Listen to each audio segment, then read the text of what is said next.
with it. And she basically.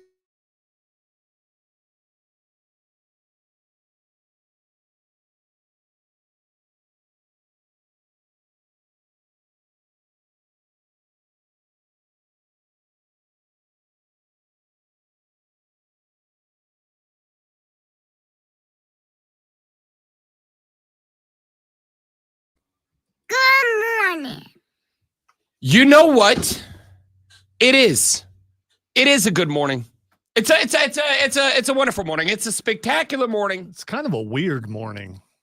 You're also not wrong about that. Yeah, it's we got a visit from our favorite engineer this morning, and that just made it kind of, I don't know, nostalgic. I'll take you behind the scenes. I ain't scared.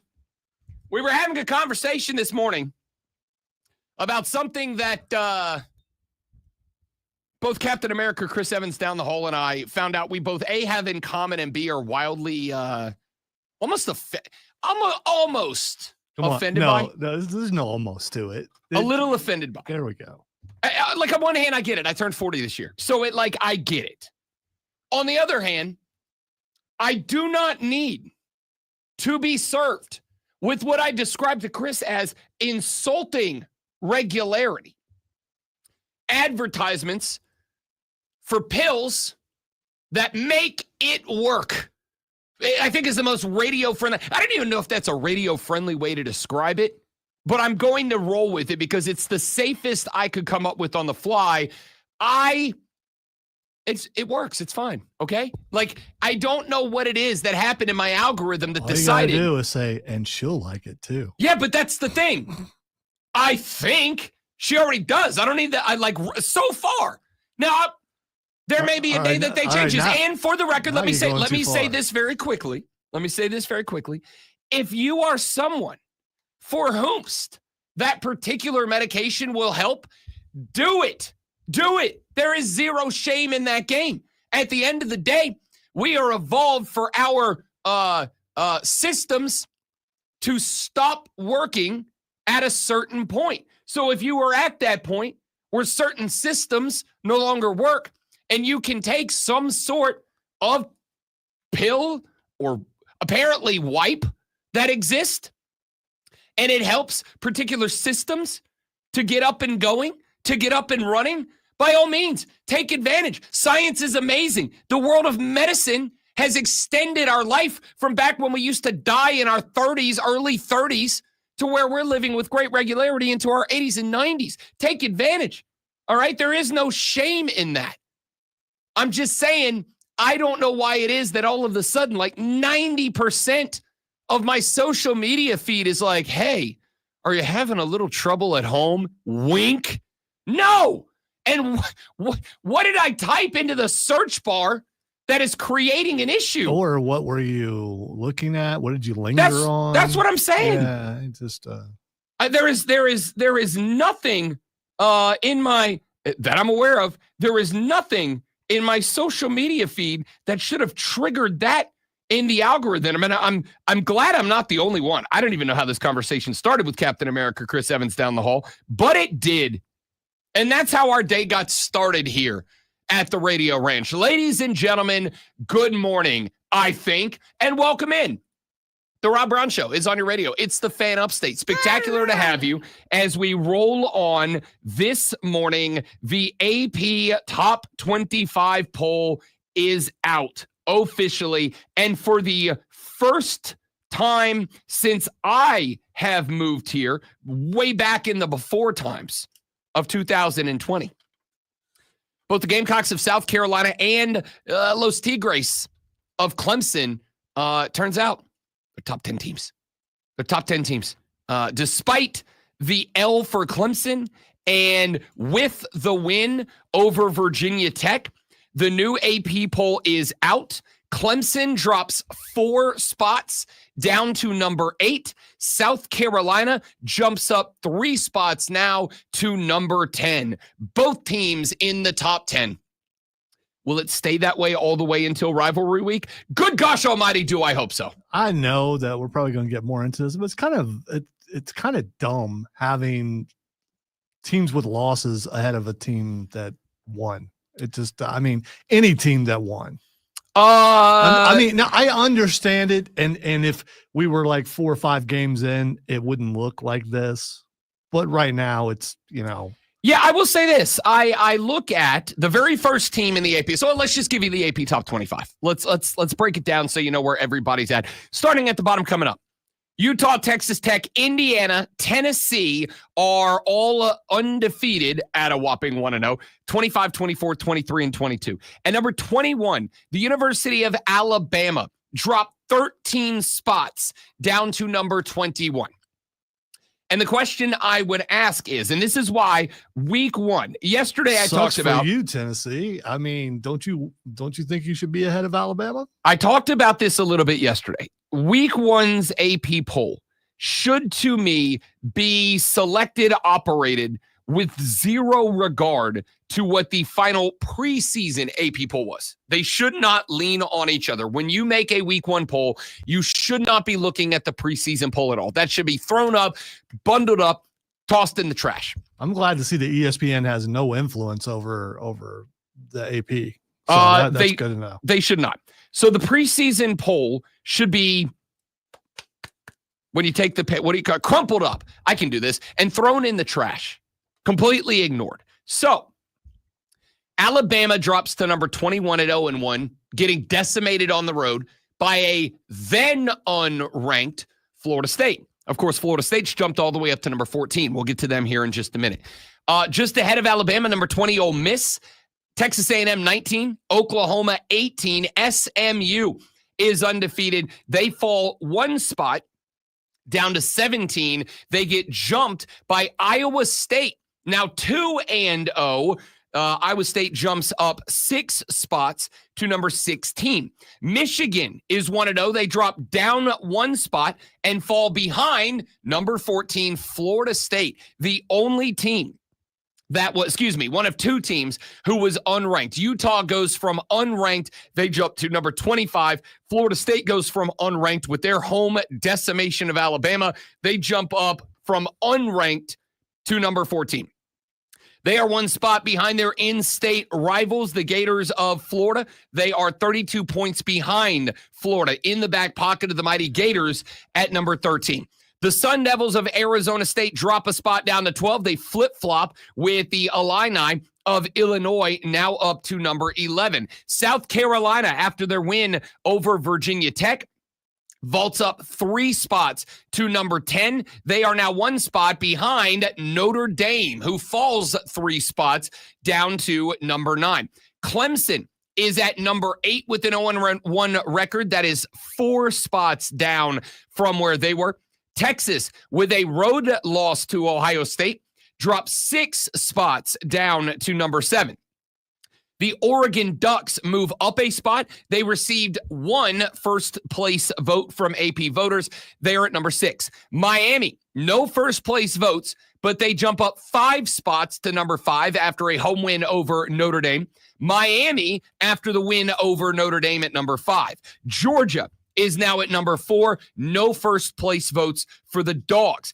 6 spots jump up the LSU Tigers. They receive 3 first-place votes from AP voters. They move up 6 spots to number 3. Penn State will stay at number 2 with 7 first-place votes. And after the win over Texas, Ohio State, not a consensus number 1, but it's a pretty big gap. 55 first-place votes go to the Buckeyes of Ohio State.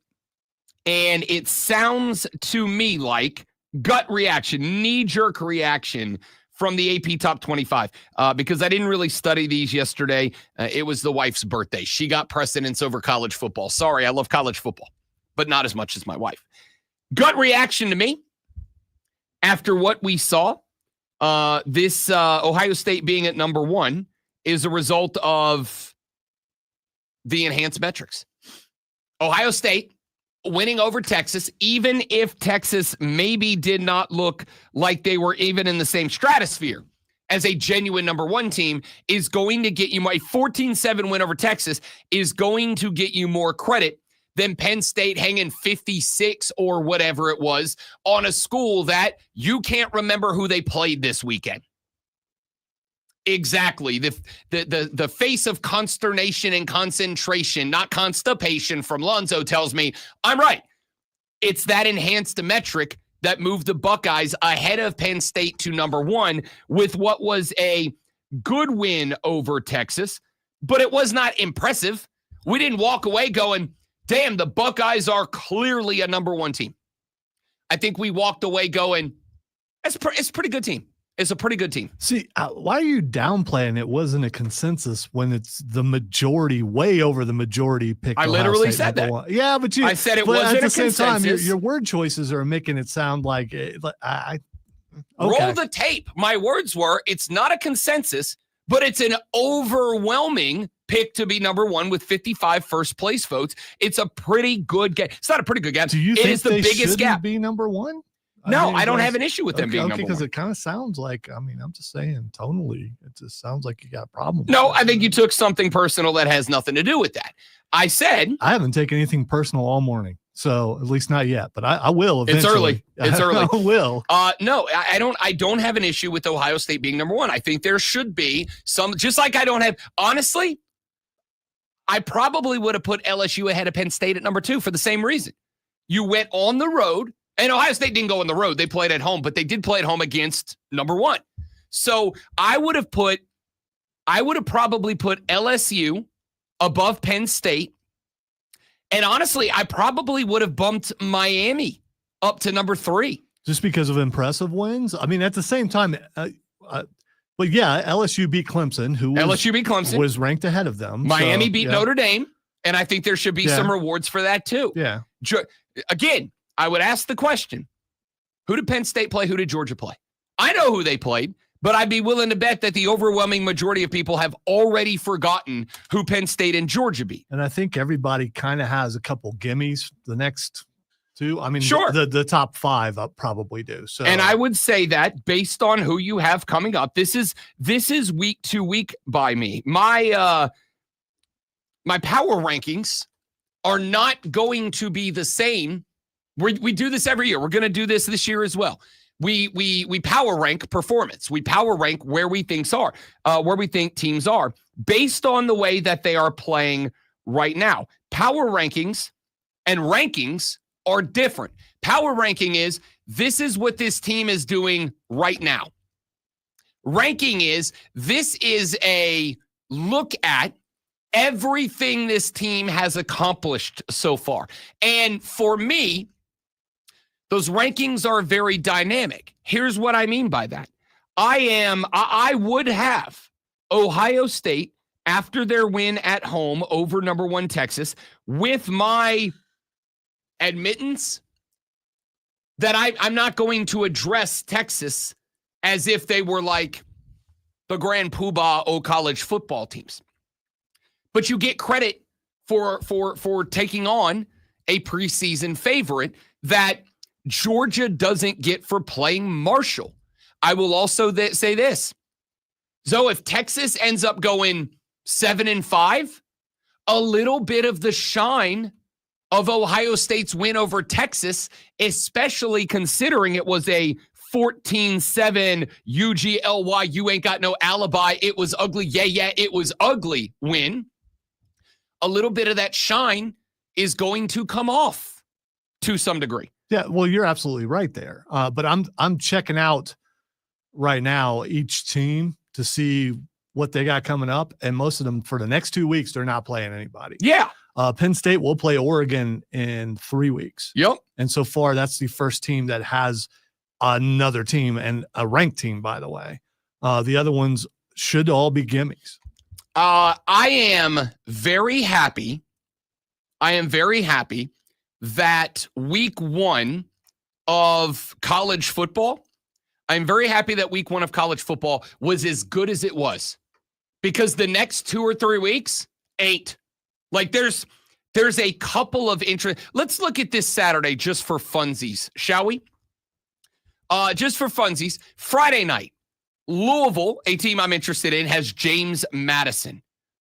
I think none of us care about Boise State anymore, right? Like we all know that Rob Brown was correct the whole time when he told you everybody who picked Boise State to be their Group of 5 champ is about to be embarrassed.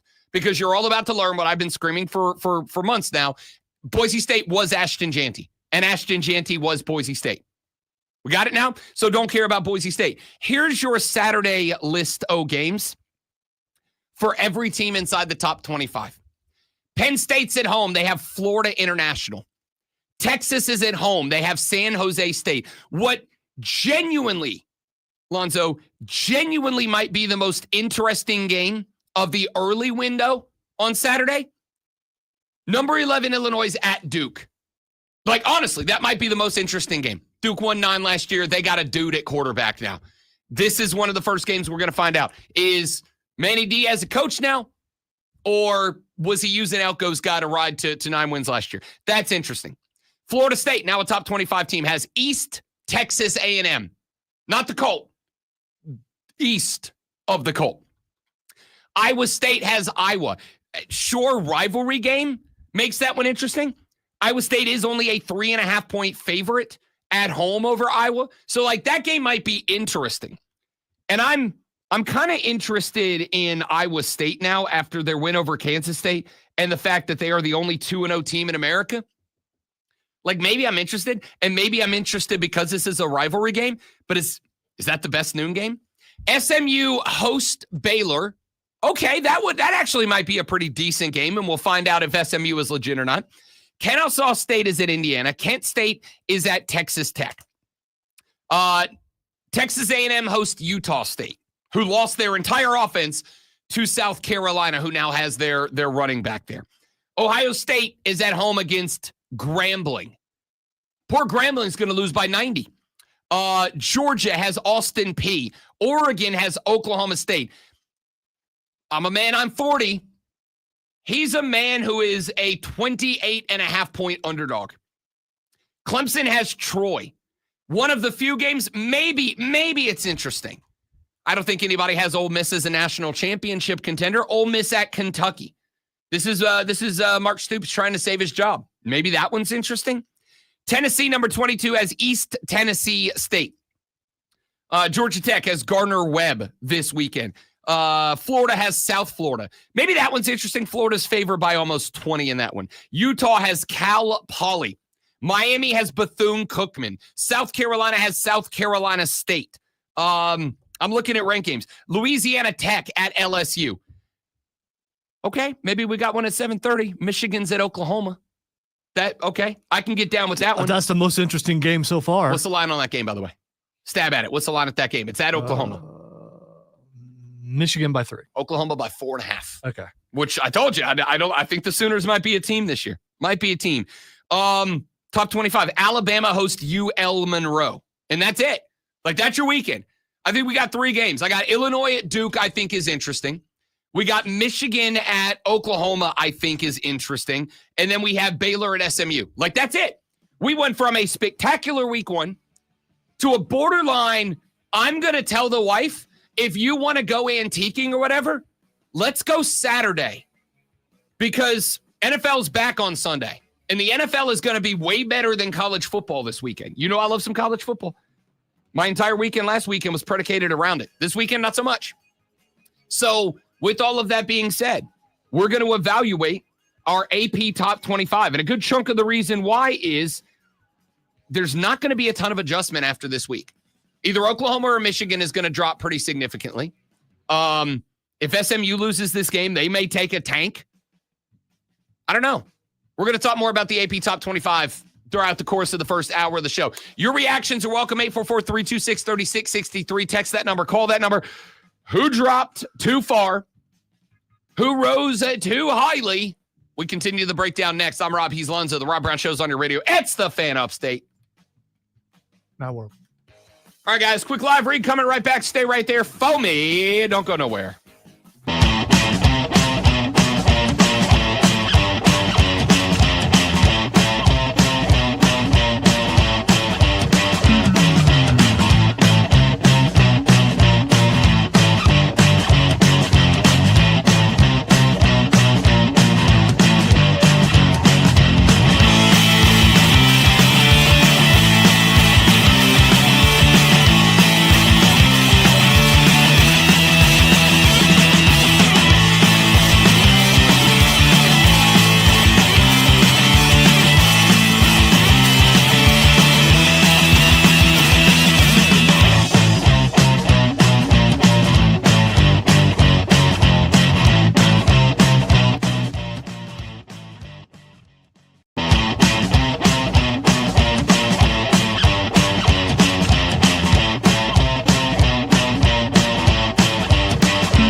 by the way, at facebook.com/thefanupstate, the Fan Upstate on YouTube, the Fan Upstate on Twitter, the Rob Brown Show on Facebook, on YouTube, or on Twitch.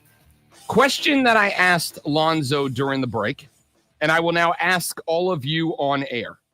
And I want your responses. You can text it to 844-326-3663. You can call and give me your answer, or you can, if you are watching the live stream, drop it in the chat.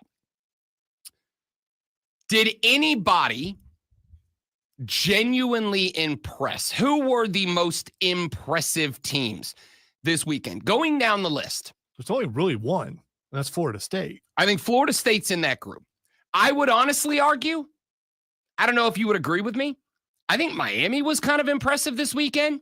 And on top of that, my biggest criticism about Miami, the reason that I was a little trigger shy on Miami, was Mario Cristobal. Mario Cristobal coached a great clutch game against Notre Dame. Notre Dame gave Miami every reason to panic at home. I know a lot of people were out on Carson Beck. I think Miami had every reason to panic. And my big take on Miami was, much like he did against Georgia Tech last year, Mario Cristobal came into this year to me, and I'm not saying he's completely shaken it. I will say he put a ding in it by coaching Miami to a win in that late game this weekend. My biggest criticism of Miami was Mario Cristobal in high-pressure situations will slam the door on his own foot. He didn't do that this weekend. So I would say, looking at the teams that were impressive against teams that they had an opportunity to be impressive against. Penn State beating Nevada by 50. Nevada's a bad football team. Here's a spot. Young kids out there, listen to Uncle Rob. You are not going to impress anyone by doing what you are supposed to do. And honestly, you shouldn't want to impress anyone by doing what you are supposed to do.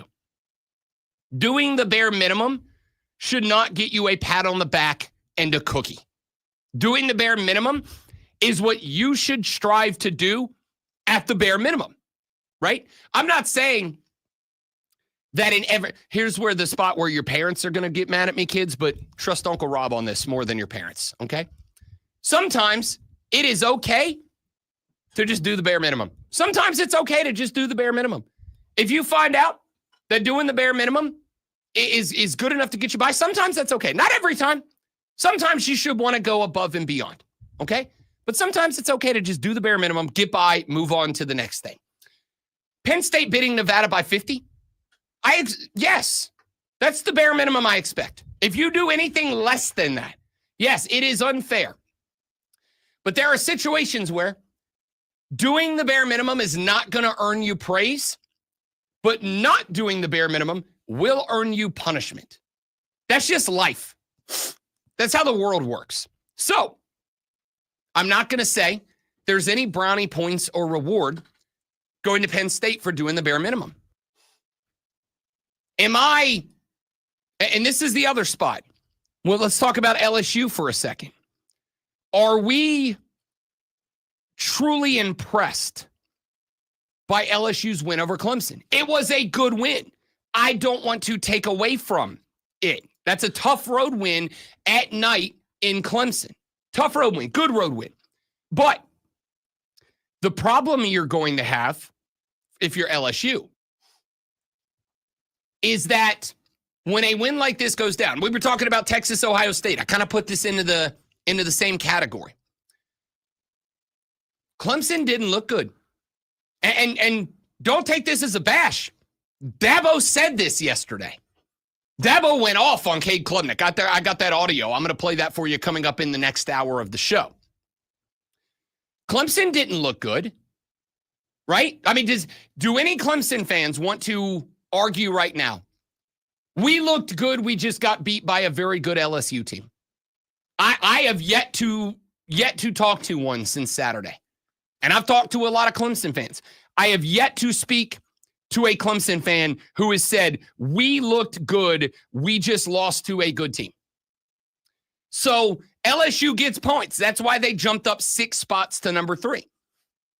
Ohio State, 55 first place votes, jump up to number 1. They were number 3. They move ahead of Penn State because, again, Penn State did the bare minimum. You beat Nevada by a lot. I expected that. Anything less than playing to the number would have been a disappointment for the Nittany Lions. Ohio State at home. I said this to Lonzo during the break. One of the problems that Ohio State is going to have, and the only reason that Ohio State is not consensus number 1 is because 0 people went, damn, they beat a good Texas team. You asked the question yesterday on the show. Why is everyone talking about Texas bad and not Ohio State good? Well, the answer is because when you have a game like this, there's a spectrum.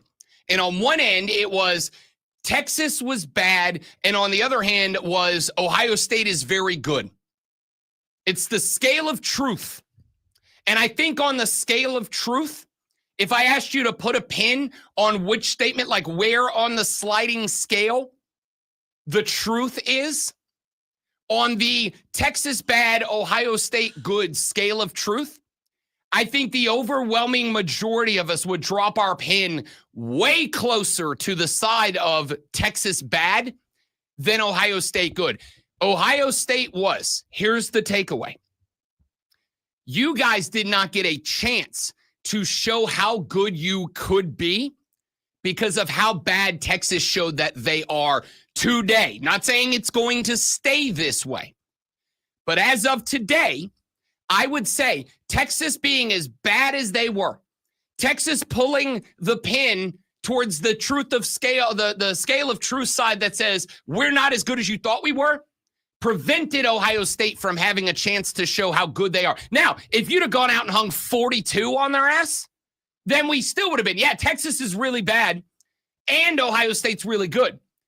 But you went out, you didn't take the opportunity to go out there, put the artillery on Texas and just end them.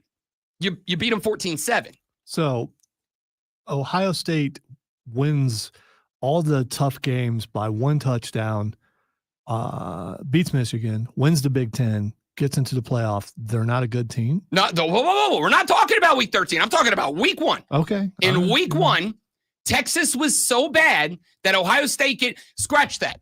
You had a chance. I didn't think Texas was that bad. Their defense, I didn't. Their defense is really good.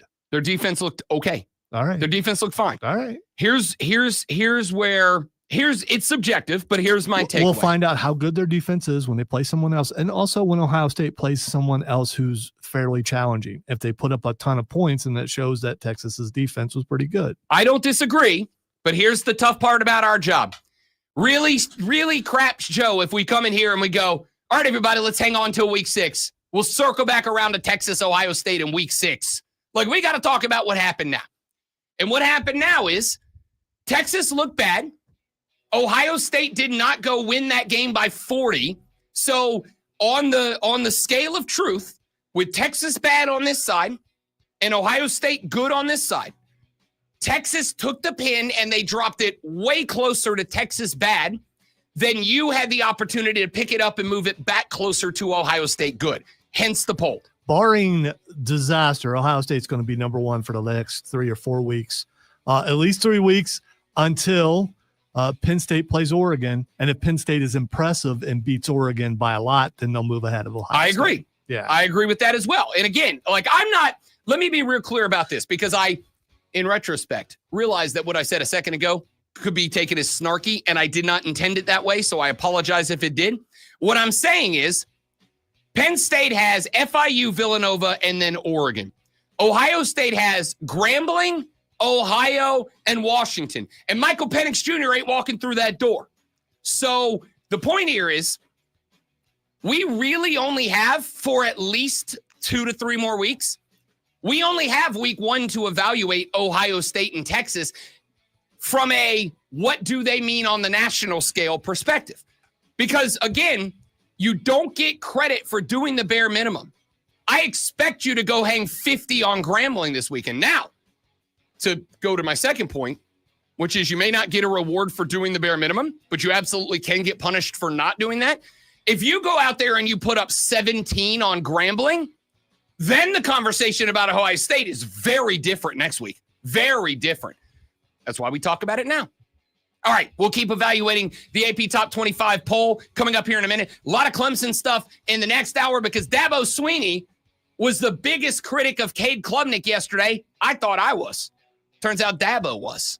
We'll talk about that in the next hour. Water Cooler Cheat Sheet. Denton Day of SiriusXM College Football Overtime coming up at 9:20 to break down the weekend and preview next weekend. All that and more coming up on The Rob Brown Show and The Fan Upstate. Somebody yesterday that watched the stream told me that I look like I put highlights in my hair because of the way. I did not mean for it to stick up as much as it's sticking up right now. Oh, today it was. It's like, yeah. I don't know what you're doing there, but I don't know. I didn't ask for it to do this for the record. Okay. Let me show. It looked like you put some work into it. I just didn't want. Oh, for sure. Like I flattened it down. I put some product in it, but I did not ask it to stand straight up like an early 2000s coming of age teen drama. It looks like you're trying to copy Marty Smith. No, not at all. I'm just saying. No, his is way shorter than this. The stick up part is. Also, remember yesterday when I said I had to leave early because my dog was destroying everything? Yeah. Yeah, here's my $210 prescription sunglasses. Oh, that sucks. Yeah, the dog almost got shot yesterday. You didn't mean that really. No, I did not mean that really. I'm not Christy Nome. I've never shot a dog in my life. What if it was rabid? Well, then, yeah, I'd have to old yeller it, but it wasn't, so I didn't. She's just a puppy who's an idiot, unfortunately. And it cost me a pair of very expensive prescription sunglasses. Fortunately, Arch Manning has told me about Warby Parker, so I can get new ones like Arch. Be right back, dudes.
Brown Show back on your radio. It's the Fan Upstate. You guys have been going bananas on the chat, so let's respond to some of those. Kane says, let's talk about something soft. Cade Klubnik. I'm going to come to that, Kane, because Dabo Swinney went in like a solid minute and a half on Cade Klubnik at a press conference yesterday. Tell me he went SAWFT. I wish he would have said that because that would have been amazing. I concur, but no, he did not. He did not call him SAWFT soft. But he did have a lot of other criticism. And I have the audio of that. We're going to play that in the next hour. We'll do that at 7:20 because here is the reality. Dabo was right.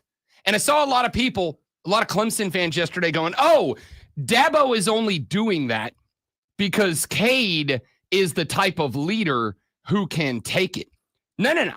For as critical as I have been of Dabo Swinney since the L to LSU on Saturday night, I am also going to give credit, as I do my best to do, to the same guys that I criticize when they get it right. And he was right. I didn't need to look any further than literally the very first play of the game. Cade was just missing guys on Saturday. And I don't know what the reason is. I got a couple of theories, but I'll play that audio for you coming up here in about 40 minutes from right now, and we will respond to it. Jersey Joe said, sorry, but any team with the loss should not be ranked ahead of any undefeated team, whether they're 1-0 or 12-0. Respectfully, Jersey Joe, a.k.a. the hot dog eating champion of the upstate. I disagree with that. I do not think all wins and losses are created equally. I think you can be more impressive in a loss than other teams can be in a win. I do think that, for instance, I think that Clemson's loss to LSU, I can justify that as being more impressive than I was going to say South Carolina's win over. You know what? I will say that. I think Clemson's loss to LSU, in the mind of a voter, could be justified as more impressive of a loss than South Carolina win over Virginia Tech. I certainly think I would say Clemson at home, yes, but Clemson at home, losing a close game to LSU, had this game been what it could have been, and it was a 24 or a 32 on the board for LSU, maybe we're having a different conversation, right? Had that touchdown not been, at least the touchdown on the sideline that I think was a touchdown for LSU that would have broken that game open, then maybe we have a different story. But no, like dropping 52 on Western Illinois is what I expect if Illinois is a top 10 team. And I think this is another part of the conversation, is that there are a lot of teams that maybe aren't traditionally, Illinois being one of them, aren't traditionally considered powerhouses, and they make their way inside the top 10. And it's like, oh, they're not here very often, so we should treat them differently. No, when you get there, I'm going to treat you the same, whether you are a traditional blue blood or you are a team making your first ever top 10 appearance. Once you're in the picture, you are judged accordingly and equally, in my opinion. Illinois putting 52 on Western Illinois is what I expect from a top 10 team. And if you want to be a top 10 team and you want to be treated like a top 10 team, I expect you to perform like a top 10 team. It is the reason that nobody is coming in here and going, wow, Penn State hung 50, whatever it was, on Nevada. 46 on Nevada. Yeah, I expect that. Like anything less than that would have been a penalty for Penn State. Doing what you're supposed to do does not get you a reward. In this case, more votes / more points in the AP poll. I got zero problem, even though it was, again, the Ohio State-Texas narrative was, to me, more about Texas bad than Ohio State good. However, the quality of the win was better than Penn State hanging 46 on a bad Nevada Wolfpack. LSU going on the road, night game in Clemson, was more impressive than Georgia hanging, 45 on Marshall. Byron Leftwich ain't walking through that door. So it is a more impressive outcome for LSU, hence the jump. Miami. I'll tell you this is why I said in the opening segment, I think Miami. I got Georgia winning the SEC this year. Georgia being higher in the poll makes me look smarter. I got Miami over Georgia, to keep it a buck with you. Oregon, the Ducks. The Ducks are not expected to be the Ducks that they were last year this year. They hung 59 on Montana State. Yeah, Miami deserved to jump them. Texas deserved to fall behind them with the loss. I don't disagree with that. In fact, the first team that I think you can come to in the AP poll and genuinely ask the question, did they get enough credit for what they did, is number 10 South Carolina. South Carolina wins 24-11. But this is the other part of the conversation. There was a colleague, comrade, and teammate that I had this discussion with great regularity. This is why I do not think that you can do a good show. My opinion, subjective. I don't think you can do a good show if you're not watching all these teams play. I'm not saying you got to go watch Grambling play Southeast Louisiana State University.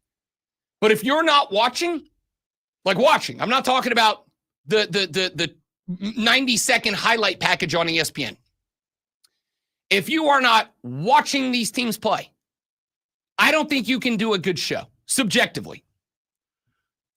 South Carolina's win over Virginia Tech.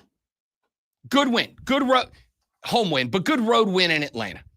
But here's the thing, and I would ask this question, and I would ask you to evaluate South Carolina fans without bias and critically.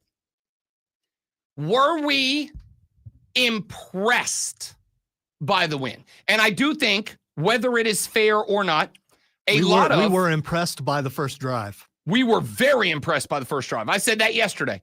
If you got on social media at 3:10 on Saturday, social media was just, Lenoris is a dude and college football's in trouble. And then you didn't do anything for a minute. Then you worry for a good portion of the rest of the game, and then suddenly that part came back a little bit. Yeah. It's kind of like, to kind of use a comparison, we were talking yesterday about Texas, Ohio State, Clemson, LSU. Was there any point in the Texas, Ohio State game that there was maybe one point where you were worried Texas can climb in, and it was when Arch threw that dot of a tutty? Yeah, and then I started getting nervous, like, sure. No. Because the game was fairly close. So, I mean, that put it within one score. It's like, oh, no. Yes, there was a minute.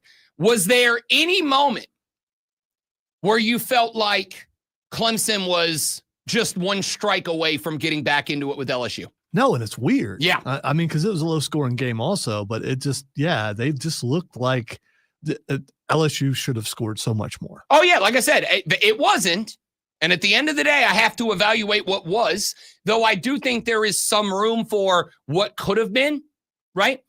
Especially when, we did this with South Carolina last year, right? We did this with South Carolina. When you lost to Alabama last year, you had to get dinged because the loss to Alabama was on you. You lost that game. You played poorly in a game where you had a chance to win on the road. You played poorly. The loss to LSU, I didn't ding you as much because to me, that game was ripped away from you. You didn't lose that game. That game was ripped away from you. And for me, not an AP poll voter, but for me, had I been an AP poll voter, I would not have dinged you for that loss, or at least not significantly. So the question mark about, Clemson's loss to LSU. Why did Clemson fall behind Texas? Because there was never a point in that game where I went, one strike, Clemson's back, right? Like it never, maybe some of you Clemson fans did.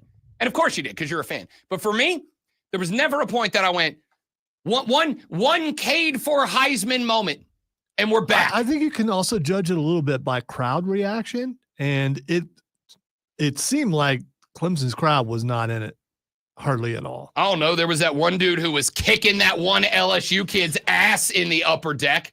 That was awesome. That's a trend, unfortunately, that's picking up just about everywhere. I'm just going to go ahead and say Rob Brown is an anti-violence pacifist. However, if you're a road fan and you score and you walk up to a home fan and you double bird in that guy's face, if that dude picks you up by the shirt collar and slams you into the wall of the stadium, you kind of bought the ticket, take the ride, bud. Also, if you're going to throw up the birds, take a look at the guy that you're doing it towards. That dude was a big dude. He just had that look on his face, like you don't want to mess with that guy. If you haven't seen the video going around, there's a video of an LSU guy, young kid, like frat boy kind of guy. And it's somebody who's in here in a collared button-up, nautical shirt, khaki shorts, and flip-flops. Like, I can judge. I'm one too. There's a video of this like frat boy LSU guy after LSU scores, and he walks up to this Clemson guy who is clearly not in the mood. And after the LSU touchdown, he gets in the dude's face and he starts flipping the bird. This Clemson fan grabs old boy by the shirt collar, puts him into the wall of the stadium, does the most emasculating thing, which is like take the forearm, put it in the chest, and just pins this kid to the wall. And all of a sudden, Mr. Hey, you let me now is like crapping his pants, and it's hilarious. It's hilarious. Anyway. We don't condone that sort of violence. I mean, if you go to a public place, I mean, you don't need to fight. You don't. I'm just going to say, even if, take the high road when you're being instigated like that, just laugh it off. I get it. I get you had a bad loss. There's no reason to commit battery, which is what the guy did. Yes. And hopefully he's been found, and hopefully there will be legal action taken. Hopefully. Punk move by Clemson guy. I mean, take a high road. By LSU guy. No, listen. You do not have to retaliate. He never physically touched the other guy. He didn't say anything. He just threw up some sign language. You think he threw up two birds and didn't say anything? You think he didn't throw up? You think he threw up the double birds in a boy's face, but he was just quiet about it? I am not condoning that kind of violence, because I don't know how old that kid was, because he looked like a kid. And he could have been a kid. He could have been a minor. And if so, that guy who did that's probably in trouble. And was it worth it? Maybe he'll say so. Maybe he'll say yes. But that kind of thing, and also the visibility and it being talked about so much is going to cause it to happen even more. I think there's been an escalation of that, and it's been praised to a degree where it doesn't need to be. I am going to say I appreciate and agree with everything Lonzo said. You put a double bird 6 inches from my face, you're getting put into a wall. Listen, that's just what it is. But you can't say that. You're the guy who said that. You love that greeting. You've talked about the story how someone walked into the bar and did that, and you started dying laughing. Correct. Right. That guy could have laughed about it and turned around. That's what he could have done. I'm going to keep it a buck. I'm going to get in trouble. I got zero problem with what the guy did. None. I don't care. You walk up and double bird somebody. If you did it, here's the thought. Somebody walks up and does that to Miss Lisa. You're just going to be like, that's a different, honey, it's a different story. Hey, why? No, why? It's a different story. Why? I will get between them and try to talk the guy down and go, dude, that's classless. Nah. What are you doing? Nah. Yes, because what are you doing? If there's a dude that rolls up and double birds in your face and you go, hey, man, that's classless, that guy's going to be like, oh, you're right. See, I'm what sorry. You're doing that's now that's on me. Is you're trying to get that to happen to me. No. And I no. By speaking it into existence and throwing it out there. Now someone's going to like, well, we'll see. We'll see what he's really going to do. We're going to jump out. We're going to do that when we see him in public. Okay, let me make this clear. Any of you go up and say a solitary disparaging word to Miss Lisa, I'll beat your ass. All right? I will bring the fire. No problems. Not a word. All right. I would absolutely smoke that guy is the point. Zero problem with that. All right, we got to run to a break. Here's what we'll do. When we come back, water cooler cheat sheet. I'll play you the audio of Dabo criticizing Cade Klubnik. We'll get your reaction to that. We'll keep reacting to the AP Top 25, but we got to flip to some National Football League. We are predicting the NFC and AFC South today. Denton Day at 9:20 talks college football. Lonzo tells you the most important news of the day right now in a sports flash. The new AP Top 25 poll dropped yesterday with the Ohio State Buckeyes claiming the top spot with 55 votes ahead of number 2 Penn State with 7 and number 3 LSU with 3. Georgia and Miami round out the top 5 ahead of Oregon, Texas, Clemson, Notre Dame, and South Carolina, all in the top 10. Despite a win, Arizona State dropped to 12 ahead of Florida and Florida State, who jumped from unranked to number 14. The Atlanta Braves lost to the Chicago Cubs 4-3 yesterday. Joey Wentz took the loss, giving up 7 hits and 4 runs in 4 innings, despite striking out 8. Atlanta had 8 hits, including homers from Ozzie Albies and Eli White. Series concludes tonight at 7:40 at Wrigley. A pair of Vanderbilt football players are amongst 10 athletes suing the NCAA to force the association to add a 5th season of eligibility for athletes. Athletes claim in their lawsuit that the NCAA eligibility rules violate antitrust law.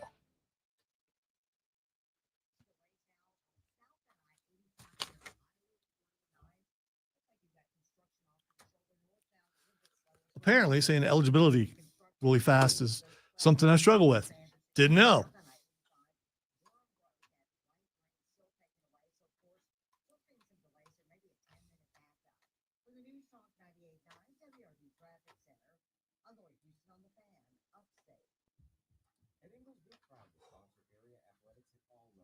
I'm sweaty.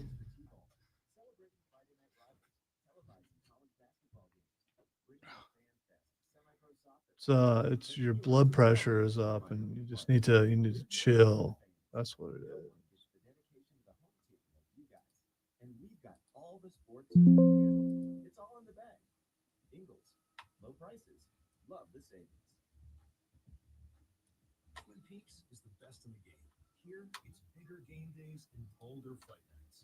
I mean, where else can you find a scratch kitchen that always comes in front? Maybe in my mind I'm thinking differently, but if I recall, the guy who did that was like an older guy. That's why. Double bird guy? Or the guy who slammed him in the wall? The guy who slammed him in the wall. No, I think he was an older guy. He may have been like slightly older than me. I think he was dressed like you too, if I recall. I'm just saying. It's us violent old guys. Yeah, I mean, polo people. They all want to fight. Hey, you don't mess with polo guy. Polo guy, no joke. Especially, you don't have little emblem there somewhere? No, this is a Cosbro shirt. It's a boat shirt, honestly. Like, it's a real thin. It's an actual. So you would shirt. wear that on a boat? Oh yeah. Okay. Yeah, this is exact. Well, I would have on board shorts, but I get board shorts that look like regular shorts. With this, I probably have on like khaki colored board shorts. What the heck's a board? Board short, swimsuit. Oh, okay. Board shorts. Why you call? Oh, so for like surfing? Well, because board shorts and like a traditional men's bathing suit are different. Board shorts are more of like a traditional shorts cut made out of like a neoprene, but they're shaped more like regular shorts, and they're just shorts. There's no netting inside material. They're just shorts. I'm a board shorts, not a bathing suit guy. I did last year start getting into the like 5-inch inseam shorts. When I started losing weight, the skies out, thighs out mentality started coming back for me. I have regressed into frat broness, and I don't know if that's a response to being 40 or a response to losing weight or a combination of the two. Do the guys that you hang out with dress like that? No, they don't. That's okay. That's why it's interesting. None of the dudes in my group are like super fratty. Most of them are actually quite oppo fratty.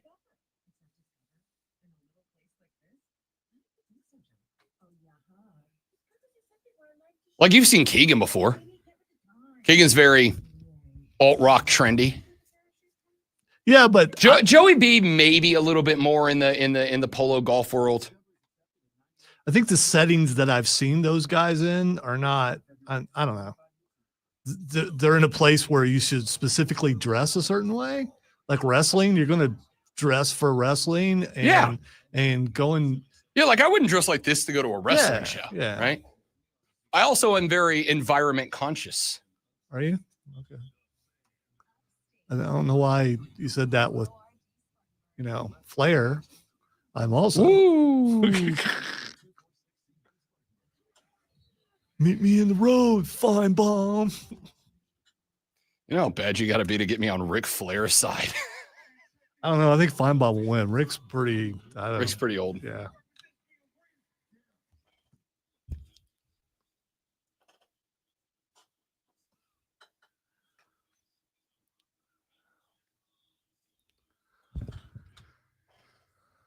Real quick, before we get to the water cooler cheat sheet, want to address a comment that was made by Joel on the Facebook chat. He said, so you're saying if your schedule is trash, then there should be no chance you're ranked high in the AP. Maybe not at all. Strength of schedule matters. Oh, to be quite clear, Joel. Yeah, strength of schedule matters. I've never said it doesn't. I just think you have to be very careful, especially considering now that the Southeastern Conference and Big Ten, and I'm assuming now that the Big 12 and the AP or in the ACC are going to follow suit. Now that we are moving to 9 conference game regular seasons, what you have to be careful about is that you don't end up in a spot where everybody in your conference is ranked highly, and then as a result, everybody's schedule by default before we play a game looks like a very tough schedule, because when you have 9 of the top 25 spots in your conference, by way of everybody playing against each other, you go, oh, everybody in that conference is playing a bunch of other top 25 teams. This is why I have said, I think that I understand the significance of and the reasoning behind preseason top 25 polls, even though if you really take a second to think about it, they should not exist.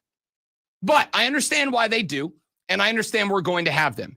This is why I spent yesterday's show saying multiple times, the first AP poll, the AP poll that came out yesterday after week 1, that poll should not reflect the preseason poll at all. So I do think that strength of schedule should matter, but I do not think we should be able to, and this is, I think, maybe where I kind of get off the beaten path a little bit. I don't think that anyone, including teams in the SEC, and I've already told you, I think the Southeastern Conference is going to prove itself, and I use that language intentionally.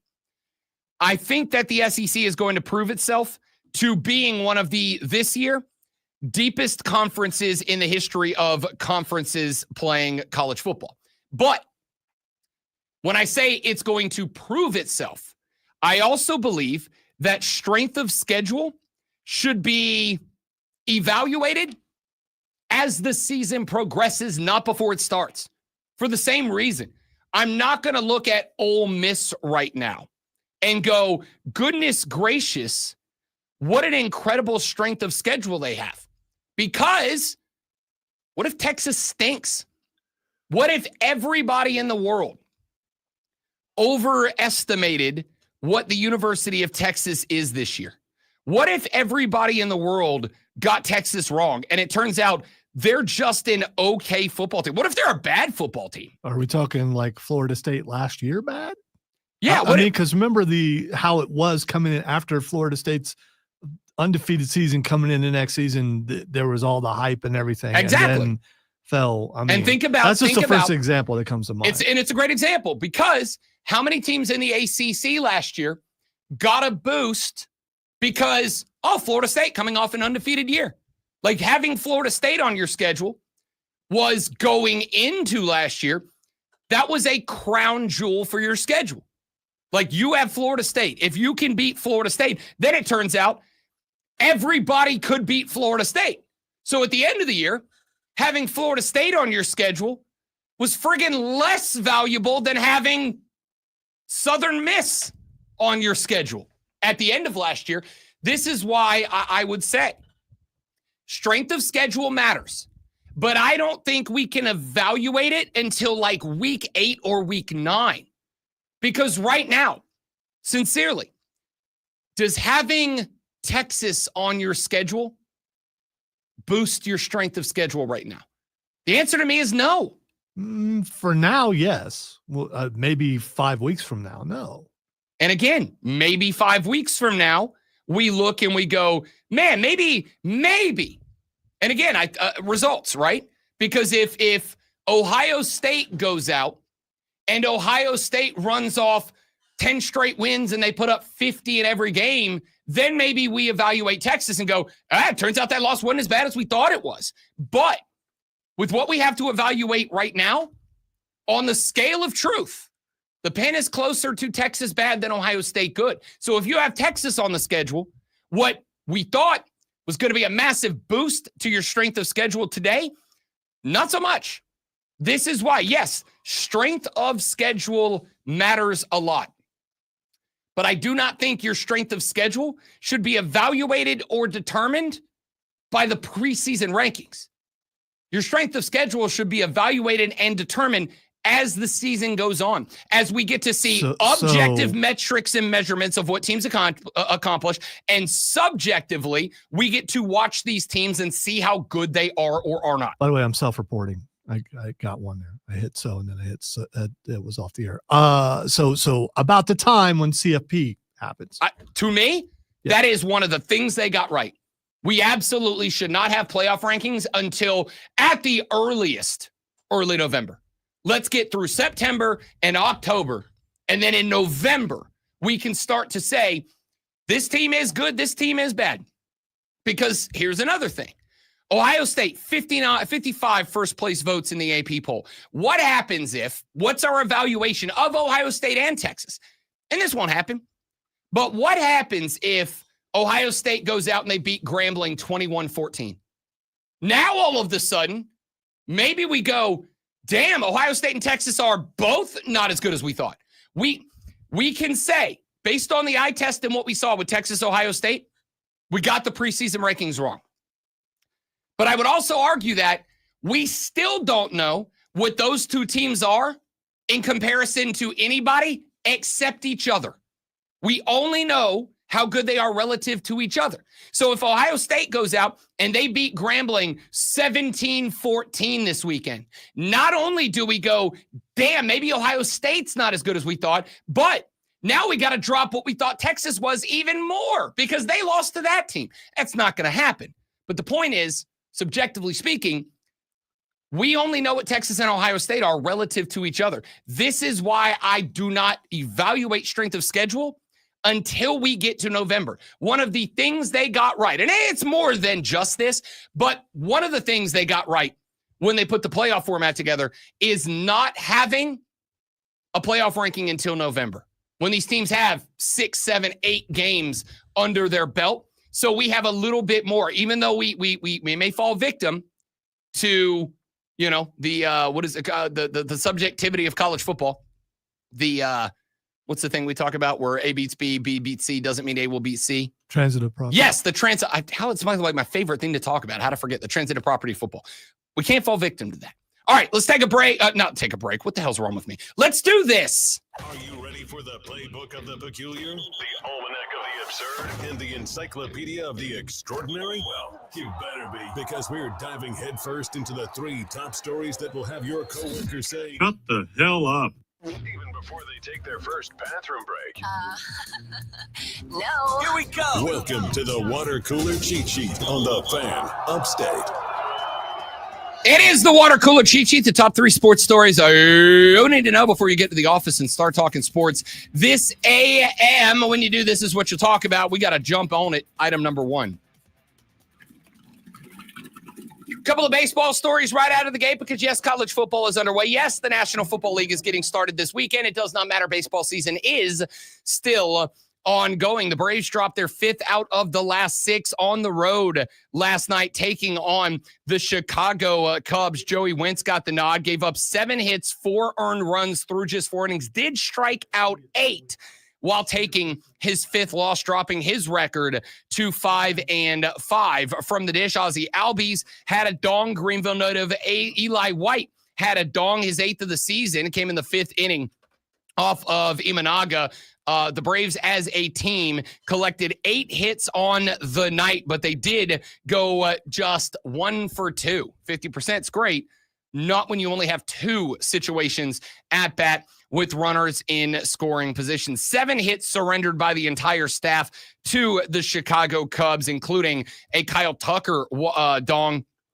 Kyle Tucker did walk off with calf tightness after that spot. The other quick baseball story in item number 1, Shohei Ohtani, home run number 46 last night, but that is not the number that is impressive. What is impressive is that it was Shohei Ohtani's 100th home run as a member of the LA Dodgers. It came in game number 294. How good is Shohei Ohtani? Why has Rob Brown for 2 years now said Shohei Ohtani is the greatest baseball player in the history of the game? Not only is he a Cy Young caliber hitter, he won the MVP as a DH last year. And to put into perspective, the fact that it took him 294 games to hit 100 career dongs with the Dodgers, the fastest anyone has ever made it to 100 in that franchise. The guy he outpaced was Gary Sheffield. It took Gary Sheffield 399 games to swat a hundo with the Dodgers. It took him 444 to hit a 100 with the Angels. It took Shohei Ohtani 294. The guy is an all-timer. Let's get to item number 2. I'm going to do an abbreviated version of this one because I am going to both play the audio for you and respond to it in the next segment of the show. But Dabo Sweeney did his post-game press conference yesterday, and in it, he kind of went in on Cade Klubnik specifically, said that he was messing up, and I quote, base plays, end quote, said he was getting day one stuff wrong, said he was missing guys and missing reads, and said if 2 ain't a dude, we ain't gonna win. And then said on Saturday night against LSU, 2 was not a dude. Now, the question mark, the debate raging on between Clemson fans that I have seen already this morning is, was Dabo saying this because he genuinely feels Cade Klubnik, a Heisman Trophy frontrunner this year, was a disappointment? Or was Dabo saying this because he believes Cade Klubnik is the type of dude like Batman, you'll chase me because you have to? Was he putting this on Cade so that he could take the heat and criticism off of other members of the team because he knows that Cade Klubnik as a leader can take it? I'm going to argue it's actually the former. That Cade Klubnik actually had a bad football game on Saturday. Not that he will every game. Not that that is an indicator of what his season is going to be. But I do think Cade was off on Saturday. And I do think not exclusive, but a large part of the reason that LSU walked into Death Valley North and took the dub away from Clemson was on Cade Klubnik. We're going to react to Dabo's comments coming up in the next segment of the show, but let's get to item number 3. We stay in college football, as item number 3 will be throughout the year on Wednesday. College football, the AP Top 25 poll is out. After their home win over Texas, the Ohio State Buckeyes leapfrog the Penn State Nittany Lions. They jump to number 1 up a pair of spots. They also now hold 55 of the available first place votes. Penn State stays put at number 2. They also have 7 first place votes. LSU jumps after their road win at Clemson. And this tells you that the AP poll still does have a lot of respect for Clemson. LSU, of all of the teams in the top 25 that got a win, only one team jumped more spots than LSU did, who jumped from 9 to 6 with the win. The only team who jumped more, in fairness, Ohio State could not jump more than 2 spots to number 1, but the only team that jumped more spots was Florida State, who went from outside the top 25 to number 14. LSU at number 3 with 3 first-place votes. No first-place votes for number 4, Georgia, or number 5, Miami. One of them in the final first-place vote to number 6, Oregon. Rounding out the top 10, 0-1 Texas, 0-1 Clemson, 0-1 Notre Dame, and 1-0 South Carolina. On one hand, Gamecock fans, you have made your debut inside of the Associated Press top 10. On the other hand, your debut inside the Associated Press top 10 is behind 3 one-loss teams, including Texas, Clemson, and Notre Dame. Illinois is number 11, Arizona State 12. The Mighty Gators of Florida move up 2 spots to 13. Right behind them, their in-state rival, the number 14 ranked Florida State Seminoles, who go from unranked to 14 after their win over Bama. Florida State leapfrogs Michigan down a spot to number 15. Iowa State up 6 spots to number 16. SMU down 1 spot to number 17. Oklahoma holds pat at 18. A&M does the same at 19. Ole Miss, Alabama, Tennessee, Indiana, Texas Tech, and the Utah Utes round out your top 25. Alabama, the lowest ranked one-loss team at number 21. Let's grab I'll tell you what, let's grab a quick phone call before we go to the break. Lonzo, my phone call software is not working. Who we got? We have Christy. Christy, welcome to the Rob Brown Show. Spectacular to have you. It is wonderful to be here. I just want to share a quick story about what you were talking about with the Clemson fan and the Double Birds. Yes. That happened to me at a Clemson South Carolina game at South Carolina, and we're going back some years. I think it was 2015 because it was an odd year, and my son was about 13. So two kids, obviously students, were dressed in astronaut uniforms, sitting in front of us, and the dude was fine. You know, he was appropriately obnoxious. If you can say that. But the girl turns around and looks at my 13-year-old and said, "Take that, MFer." Christy, I was hot, but I also wanted to show some decorum in front of my son. And I said, I'd appreciate it if you didn't use that kind of language in front of my child. And she turned around, flipped her blonde hair. Well, she did it again, and it was worse. I mean, she called him some really bad names, and he's 13. So I quietly moved myself out into the aisle, and I said, could you keep an eye on her? She's harassing my 13-year-old son to one of the event staff. And she watched. And she got kicked out. And she looked back at her boyfriend and said, "Are you not coming?" And goes, "No, I'm not leaving the game. Are you kidding me?" Christy, first off, and it was applause to you for handling it the right way. Because while and I want to be clear, I am 100% fine with that dude putting that other dude into the wall. I also have to say, context of the situation, it is one thing to do that at your house when there's 70,000 of your fans there to kind of have your back. It's another thing to do that on the road. The absolute best way to handle that is to get homegirl booted from the stadium and to make her have to leave the stadium with boyfriend who said, "No, my football team comes before you." You got, Christy, right. You got the ultimate revenge in that situation. Bravo. I did, and I was so proud because I could have knocked her in the next week, and I'm a nonviolent person, but that's my child, and I'm Mama Bear. Yeah. So I had adrenaline pumping. I could have easily thrown her over the head into the players, but I didn't. I thought better to get her tail kicked out in the first quarter and not enjoy because we got pounded, but yeah. Christy, that was pretty bad. Phenomenal phone call. Thank you very much. You are welcome on the Rob Brown Show anytime. I appreciate it. Thank you. Have a good day. You too. Great story. That's the ultimate dub right there. The ultimate dub, because not only did you get her booted from the game, but then the boy toy was like, "Sweetheart, I love my football team more than I love you." She not only had to walk home, she had to walk home with that knowledge that homeboy, that boyfriend, that boy toy, fiance, husband, wife, boy, whatever he was. She had to walk home with the knowledge that he said, I'm taking my football team over you. I'm taking my football team over you. That's the ultimate dub. Listen, I'm a nonviolent person too. I've said many times, I've never been in a fist fight in my life. I've shoved a dude to the ground once or twice.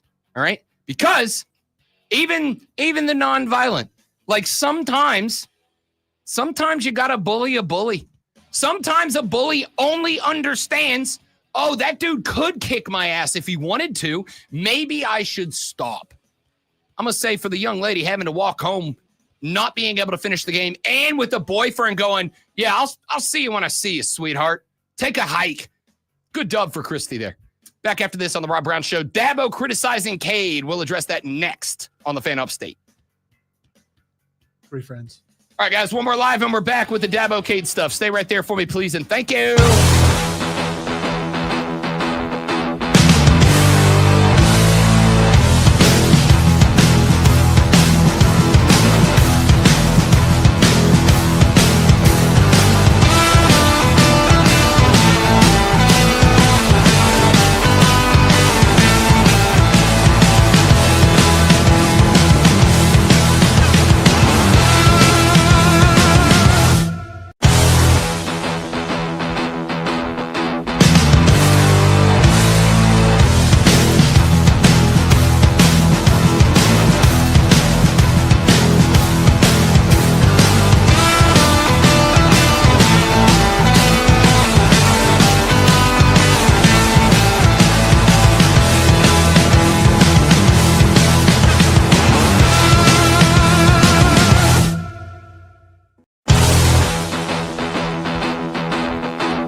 Rob Brown Show on your radio. It is the Fan Upstate. So what are we blaming? Because you got to blame something.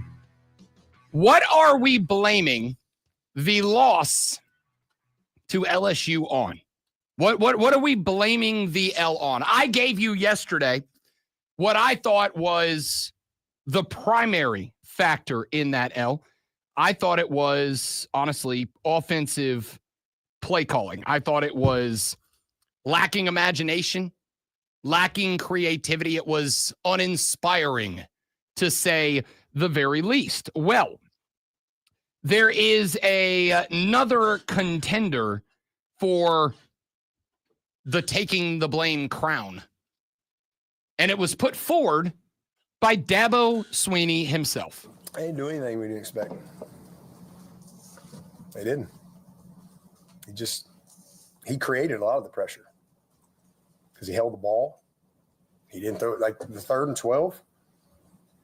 3rd and 12, when he took off scram. I mean, the read is Tyler Brown. He's the read. It's a 50-yard touchdown if he just throws the ball. But for some reason, he came off and then he started scrambling. So it's a base play. It's not even it's a very simple play.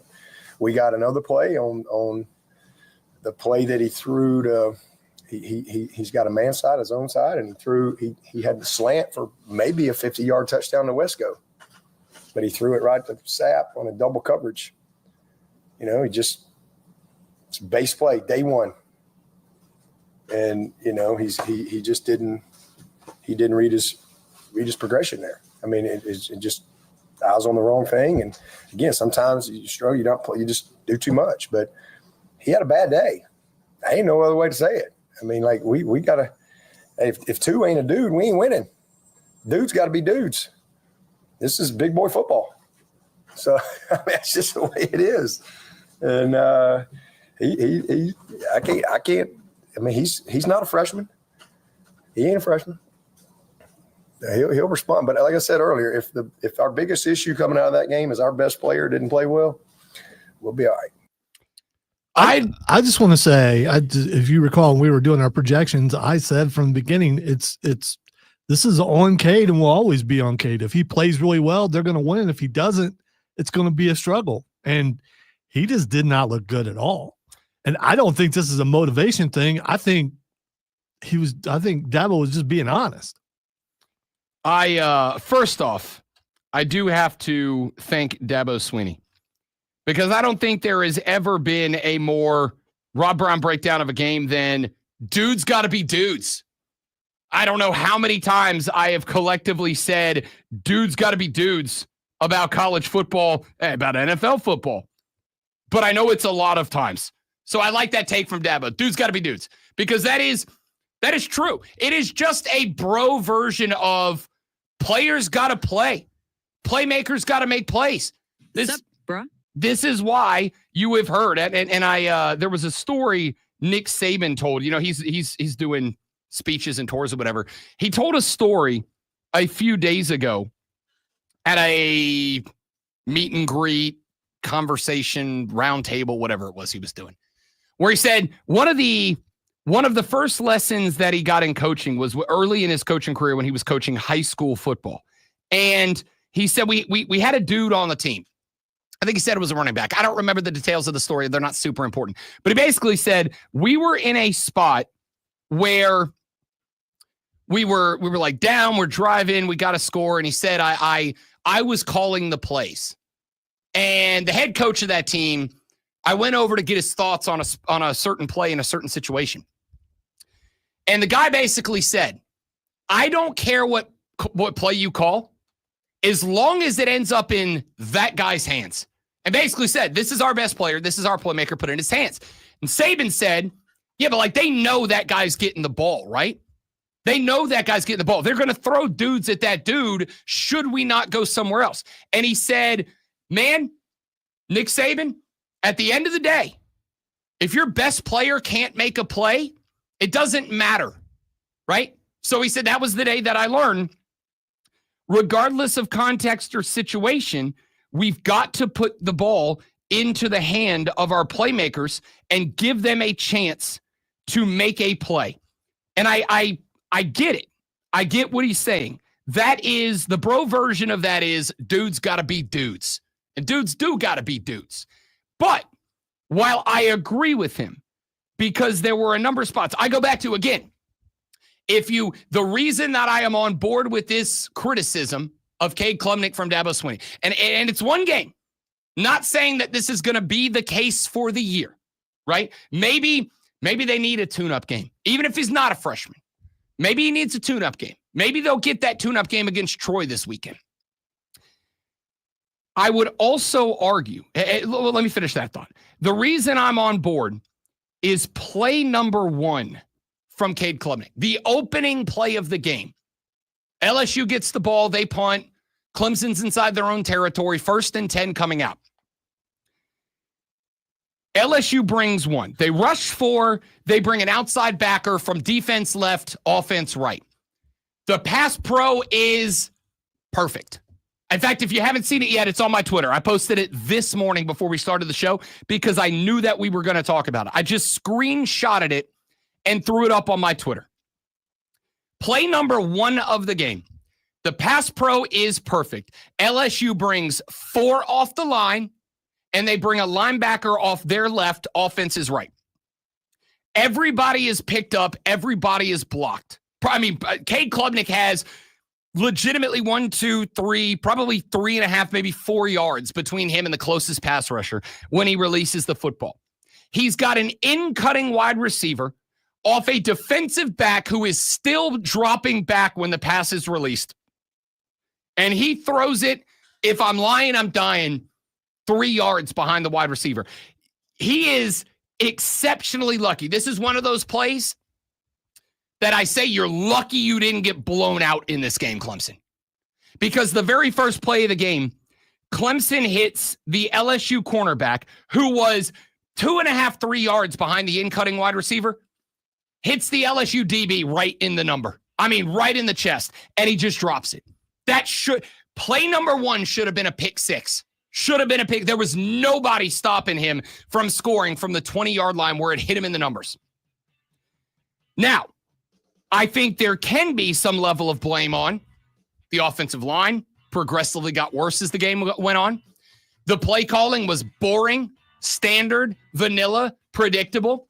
There was a lot of RPO in this game that I think Cade Klubnik got wrong.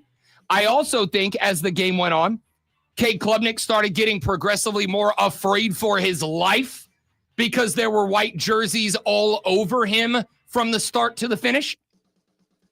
But on play number 1, he had seen 0 pressure in this game. Rush 4, bring an outside blitzer. Clemson picked it up perfectly. And he just missed the dude. I mean, just met by 3 yards, just missed the guy. And he's lucky past 1 of the season wasn't pit 6 back the other way. Texter said, Dabo was saying it to place blame and get heat off of him. He is a failure, and Clemson will reap the rotten crops sown. Get a new coach via the transfer portal. That's from Tolo J. Butane. J. Butane, appreciate the text. I don't know if I'm ready to go that far, but the war cry of the season has been, this year is a referendum on the philosophy of Dabo Swinney. And it ain't off to a great start, my dudes. Dudes got to be dudes. And nobody was a dude in that game. Back after this on the Rob Brown Show in the Fan Upstate.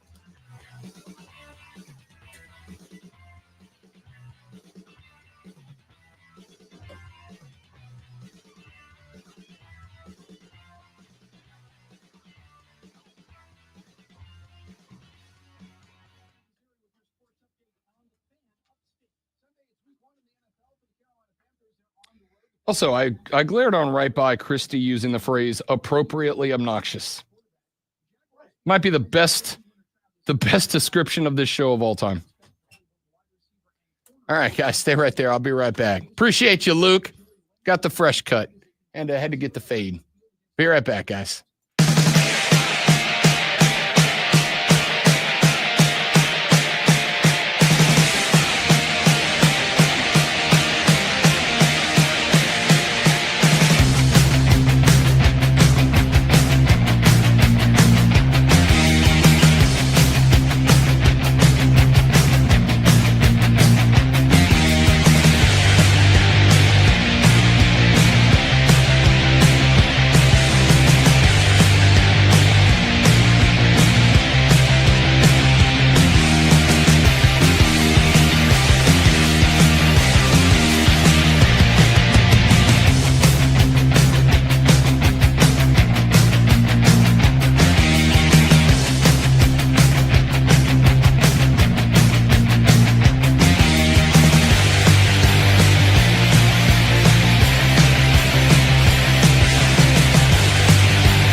Rolling on with the Rob Brown Show and the Fan Upstate.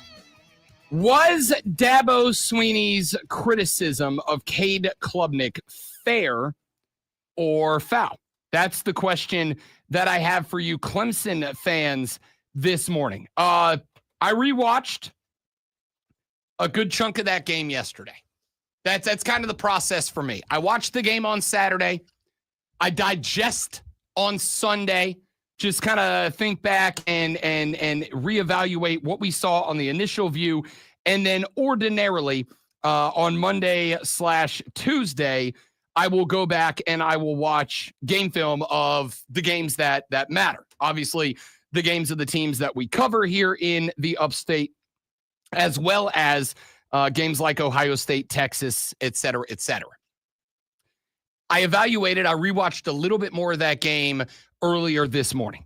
And I do not think the criticism is unfair. And I've said a few times about, say, Arch Manning. Arch looked bad. Like bad. Not like, oh, you can see that he's the first. No. He looked bad. He did not look like he had command of the offense. He didn't look like he knew what was going on against Ohio State. And to some degree, it almost felt like Steve Sarkisian's play calling had to be throttled down because Arch, like, you couldn't throw more complex stuff at Arch. All right. For some reason, I'm forgetting his name. Was the coach for Tampa Bay. Where's the Kangol? Looks like he should be in a jazz club. I'm talking about the coach for Tampa Bay who won the Super Bowl. Bruce Arians? Yeah, he was on with McAfee yesterday, and he was talking about that Arch Manning had to see NFL style defenses where it's disguised and stuff, and he's talking about how this is more about Patricia's defense than anything because this is Arch Manning's first start, and he's seeing an NFL defense, which is what we were saying earlier in the day yesterday. Same exact thing, and he's confirming. Bruce Arians is like, yeah, this kid's coming out here and seeing all this stuff and going, what is that? That's fine, and that's fair. And you're right. Like, that was the take I had yesterday was, I think Ohio State, that we had yesterday, that Ohio State's defense operated. I won't say looked. I will say operated under a much more pro-style defense. A lot of disguised coverages, a lot of guys moving around at the snap, a lot of guys starting in one spot despite playing another. However, Ohio State's not the only defense that does that. Maybe they have the advantage of having a long-time NFL defensive coordinator in Matt Patricia calling the shots. But if this dude is supposed to be this dude because, as Dabo Sweeney so eloquently said, dudes got to be dudes, he's still got to be able to throw to the football.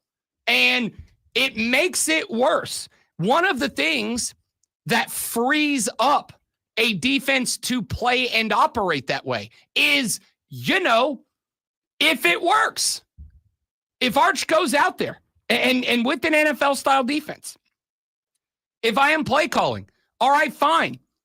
You want to have 3 back, but play a Tampa 2 and bring a guy up? Great. Arch is going read 1. Is that cornerback stepping up? He's not. That's my read. Read 1. Is that cornerback stepping up? He is. Over to read 2. Is that cornerback drop back into a Tampa 2? Great, that's my read. Are both of them stepping up? Now I know I got a single high. Great, I'm looking for my tight end or whoever's crossing across the middle, the slot receiver, whatever. I need the guy to be able to process. At this level of college football, I am not going to accept, it was a really complicated defense. Because if that was good enough to stop a dude who's supposed to be a Heisman Trophy candidate, everyone would do it. You wouldn't have quarterbacks winning Heismans anymore. You'd have cornerbacks and linebackers winning Heisman. But we don't. We don't give that excuse to anybody else. That being said, Arch is a dude playing in his first season as a genuine QB number 1 in a big-time program that has national championship aspirations. Dabo said, this ain't go number one for Cade Klubnik. He's not a freshman. If he was in Arch Manning's spot, then yeah, I'd be happy to say, give the young man some time to figure it out. But he's not. He's not. This is not the first time that he's been in this spot. This isn't new. However, I will say, while I think the criticism of Cade Klubnik is very fair, what I do not think is fair is to say it's exclusively on him. If your quarterback is struggling, change your play calling. If your offensive line is getting demolished, change your play calling. Start shifting protection. Start sliding protection. Start moving guys around. Start doing something. And this is why I have gone back to, I think that the stubbornness to change nothing for as long as possible of Dabo Swinney's, while many Clemson fans have found it endearing over the years, I think it's your biggest problem now. Because as I reevaluated that game this morning, I think my gut reaction that I had during the game on Saturday night was correct. You know what? What we're doing isn't working. But gosh dang it, that's what we do. So we're going to keep right on doing it. It is the football version of how many times do you have to run into the brick wall before you go, I should go around it or over it or find a new path? At some point, like I am fine. I say all the time, be yourself to the best of your ability. But even I have to put on a suit and tie sometimes, because there are times when walking into a room in a nautical button-up boat shirt and flip-flops, because that's who I am. I am dressed in my official Rob Brown outfit today. But if I get called tomorrow, oh yeah, with the buttons down and everything. The only thing, dude, you know what I told the wife yesterday? I think I want a gold chain. I do. I saw Dion wearing one this weekend. I'm like, I think I'm going to go get a gold chain. I do. I am just embracing who I am now. Okay. Yeah. All right. I'm going to go guy. I should probably lose the undershirt. Let's just go bare chest. You're not mentioning the undershirt is going on there. I think I might even have to drop that. You got the buttons down. You got the undershirt showing. Yeah. I'm just a fat beach slob. No, you look like you're getting ready to blast some yacht rock while sailing. Which sounds awesome. Are you kidding me? I make no bones about it. I live here. I love the mountains. I am a beach slob at heart. I'll be on that boat with you. Don't worry. I'll sit in the middle, because if I sit on the side, we'll take in water. Don't rock the boat, baby. Be you. But I also understand that if I got a phone call tomorrow that said, hey, Rob Brown, this is so-and-so at Duke's Mayo, and we'd like to become the title sponsor of the show. We would like to become the Rob Brown Show presented by Duke's Mayo, and we'd like to give you $500,000 a year to be the title sponsor of the Rob Brown Show. Can you come by and let's have a conversation? I'm not showing up like this, because while it is unapologetically and authentically me, yes, I do want a gold chain. All right. While it is me, that version of me ain't good enough for that moment. Sometimes you got to figure out, I got to go around the wall. I can't go through it. I got to go around the wall. And if that is the case, then you know what? Like, do it. And I think that's kind of the point. I think that's kind of the thing. I think it really comes down to this team, just for whatever reason, can't recognize that what you're doing ain't gonna do it.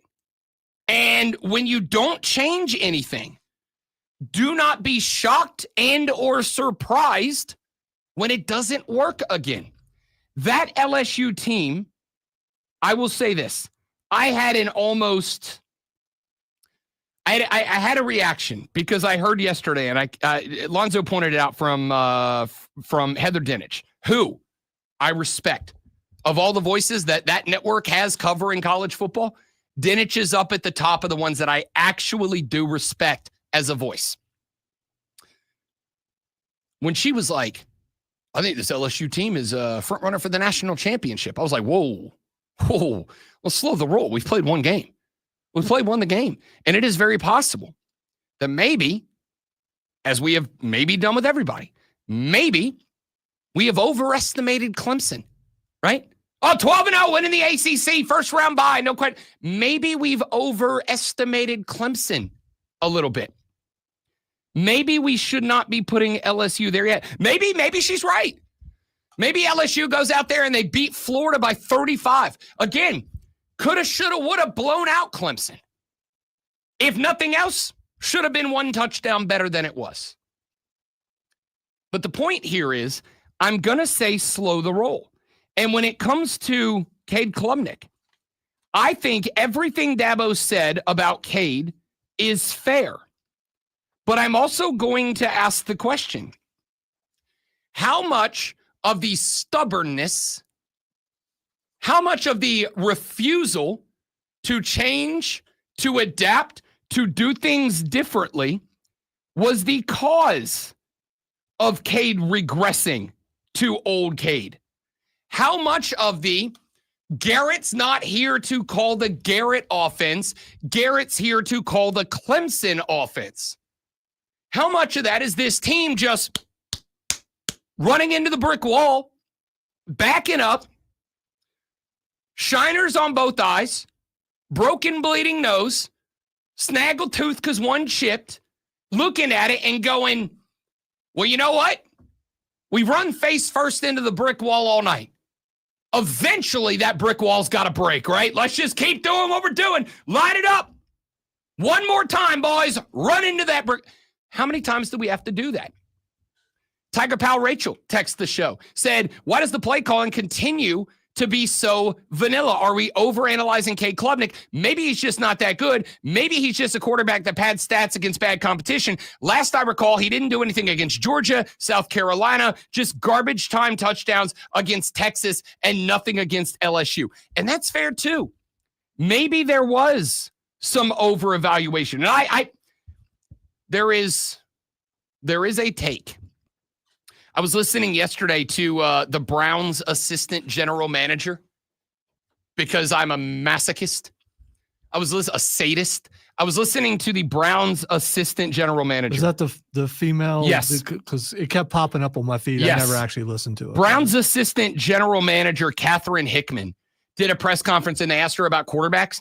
And she gave the most not answer ever. And she's like, well, we acquire data points and we evaluate the metrics. And I'm like, listen, y'all know me, I'm a big dork. I love data points and metrics and numbers and analysis and algorithms. I wish I was a smart math boy so I could get even more into them. But I also know, even as a numbers guy, sometimes you just got to watch the guy play. Sometimes you just got to watch the guy play and go, he can and he can't. And when I look at Cade Klubnik, I think I went too Moneyball this offseason. I think I spent the whole season going, look at the numbers, look at the numbers, look at the numbers, look at the numbers, the touchdowns, the completion percentage, the ratio and all that. And I didn't go, what can and can't the dude do? And you know who else I don't think did that? Dabo Swinney. Because you just came back and did the Clemson offense again. And in the face of a good defense, they just beat you. We got to run to our break. Sports Flash now, more college football next. The Rob Brown Show after this. The Sports Flash. Well done. The new AP Top 25 poll dropped yesterday with the Ohio State Buckeyes claiming the top spot with 55 votes ahead of number 2 Penn State with 7 and number 3 LSU with 3. Georgia and Miami round out the top 5 ahead of Oregon, Texas, Clemson, Notre Dame, and South Carolina, all in the top 10. Despite a win, Arizona State dropped to 12 ahead of Florida and Florida State, who jumped from unranked to number 14. The Atlanta Braves lost to the Chicago Cubs 4-3 yesterday. Joey Wentz took the loss, giving up 7 hits and 4 runs in 4 innings, despite striking out 8. Atlanta had 8 hits, including homers from Ozzie Albies and Eli White. The LA Dodgers took a surprising 9-7 loss to the Pittsburgh Pirates last night, but it wasn't without its big moment. Shohei Ohtani hit the 46th home run of the year, which also served as his 100th home run as a Dodger. That's pretty good. That's actually really good.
Check this out. For an official Rob Brown lockdown. Who represents me to win?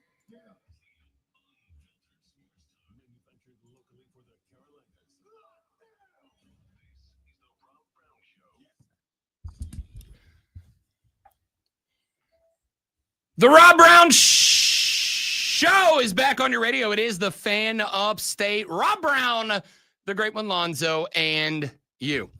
Talking quite a bit of collegiate football, specifically the Clemson Tigers this morning. Dabo Swinney yesterday dropping the hammer on starting quarterback Cade Klubnik. Fair or foul, the comments of Dabo Swinney on Cade Klubnik. If you missed those earlier, we'll play them again a little bit later on in the show. But effectively saying he wasn't good enough. He made it tougher on himself and on Clemson than he needed to, was just missing guys over and over, bad reads, missing, quote, base plays, etc., etc. And we're going to talk about that a little bit more as the show progresses, but I am looking to you for your response, Clemson fans. Texter Spike text the show, said, Rob, you weren't here for Denny Ford's reign. I watched multiple times as his teams ran through the wall. Look, I want to be clear. When I say running into the wall, I am not talking about a good, hard-nosed, power-run football team.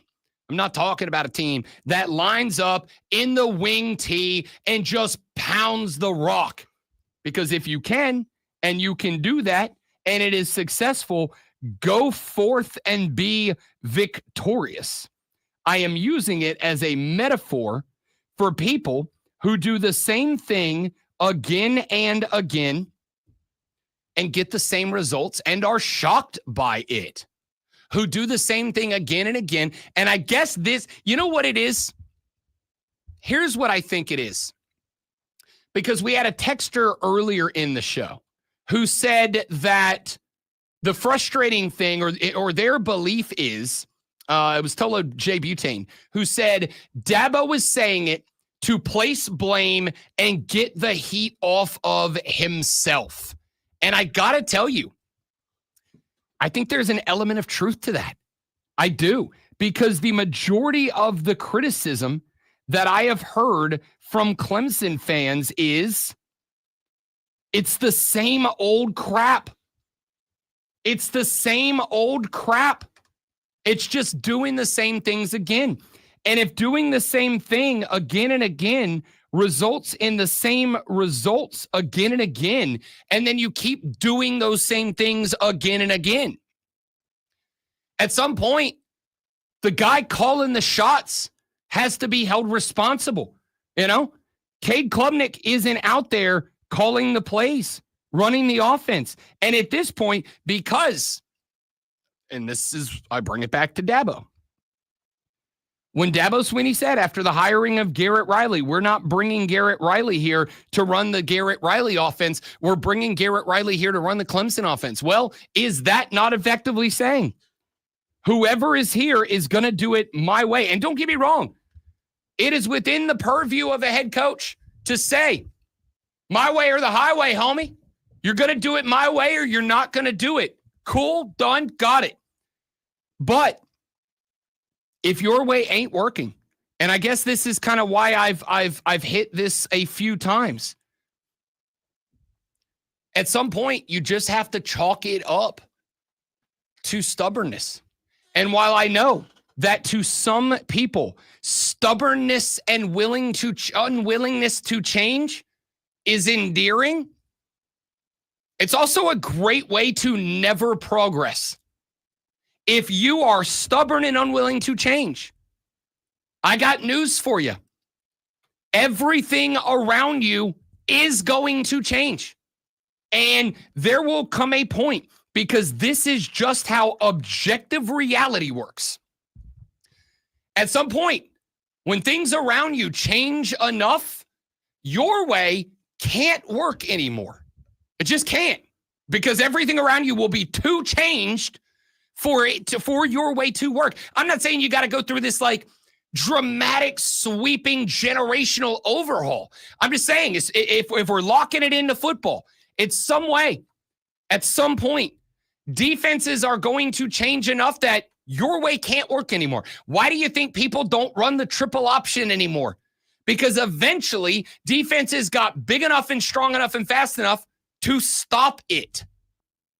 At some point, being stubborn and saying, damn it, this is our way. Well, guess what? It doesn't work anymore. So you were talking about progressing. How do you progress any further than a national championship? He's already won a couple of those. Yeah, when was the last one? It's been a while. Right. But it's not, to me, it's not a matter of progression. It's a matter of getting back to where you were before, which was the top. Cool. But yeah, we want to get back to the top. But getting back to the top doesn't mean that the way you did it to get to the top then is the way you do it to get to the top now. It's going to take a different set of circumstances, a different set of resources and tools and style. I'm not talking about style like me. I'm talking about style of playing, style of recruiting, style of using the portal, style of executing. It takes a different sort of style to get by than it did then. Like, I understand it. But it's just not going to get it done. It's just not. Like, what you did to win in 2018 was great, but it's not going to work in 2025. It's just not. So with all of that being said, I guess, like I said, the point for me is it feels like this is Dabo's stubbornness and unwillingness to change. Texture said, come on, Rob, how dare you mention coaches having to change? I mean, they can always coach UNC. Yeah. I mean, I think that's a great example, right? Tom Brady leaves New England. He goes to Tampa. Tom Brady wins the Super Bowl. What did New England accomplish after he left when Bill Belichick kept coaching the Bill Belichick way? Not a damn thing. They won nothing. Belichick changed nothing. And without the equipment that he had in Tom Brady, he accomplished nothing. In fact, he accomplished the opposite of nothing. He accomplished nothing after Tom Brady left. And if he accomplished nothing after Tom Brady left, is that not the illustration? Bill thought that he was going to be able to rule with an iron fist his way back to success without Tom Brady. The reality is that was never going to work. Quick question. Are you higher now on the New England Patriots with Mike Vrabel at the helm than you were when Bill Belichick was at the helm sans Tom Brady? Because I am. There's a reason for that. The style of coaching of Mike Vrabel, I think, gives them a better chance of winning than the style of coaching of Bill Belichick without Tom Brady. That's it's a joke, but that's a perfect illustration. Here's another good text. I was going to do the audio blitz here, but you guys are killing the text line at 844-326-3663, so we'll push that. Texter said, Rob, I believe what you're talking about right now is why Nick Saban left the game. I completely agree. This is not new. It just happens to be that Dabo Swinney's still coaching. I have said a handful of times the reason that a lot of college coaches are outspoken about their dislike of the portal and their dislike of NIL, they're going to say, well, it's about the game. I don't want the game to lose its this, it's that. I don't want the game to lose its prestige. I want these things to matter. No, that's not why you're complaining. That's not why you're complaining. You're complaining because your job got harder. You're complaining because the way you used to do it will not work in the new day and age. You're complaining because now you got to coach a little bit more. Now you've got to be smarter about how you recruit, about how you get guys, here, you know what? Let me play you a clip real quick. This is from Rich Rodriguez, who is once again the head coach at West Virginia. I've done this for a long time. I hear everybody say, well, you can't coach them hard anymore. Kids are different, whatever. And I'm like, 20 years ago, you tell them to do this or run through the wall, they'll do it. and they want to ask any questions. Now they'll still do it, but they want to know why. And if you don't give them a good answer, they'll Google it and say, well, that's not what it says in Google. So they're smarter, right? And so you better you got to be more prepared as a coach to get the demands. But I still think good players want to be coached. I still think as a coach, your job is to demand that they do the things the way they're supposed to be done and not sacrifice from that. So that's the one thing we told our guys. Listen, we're going to demand maybe more than you've ever been demanded from in your life, and we're going to stay to that standard. And if it's not for you, it's not for you. To our guys' credit, they had to buy in. They didn't have a choice. But it's still, I have to understand as a coach, we still have to understand it's a process for these guys to understand, because their version of playing hard, so to speak, is probably different than mine, and it's got to match up the same way. I love that from Rich Rod. Rich Rod's taken a lot of crap for his career successes and maybe more importantly career failures, but I like that take from Rich Rod. He said, "Look, it used to be that you got guys in the locker room and he said, do this, and they just did the thing, and now guys want to know why.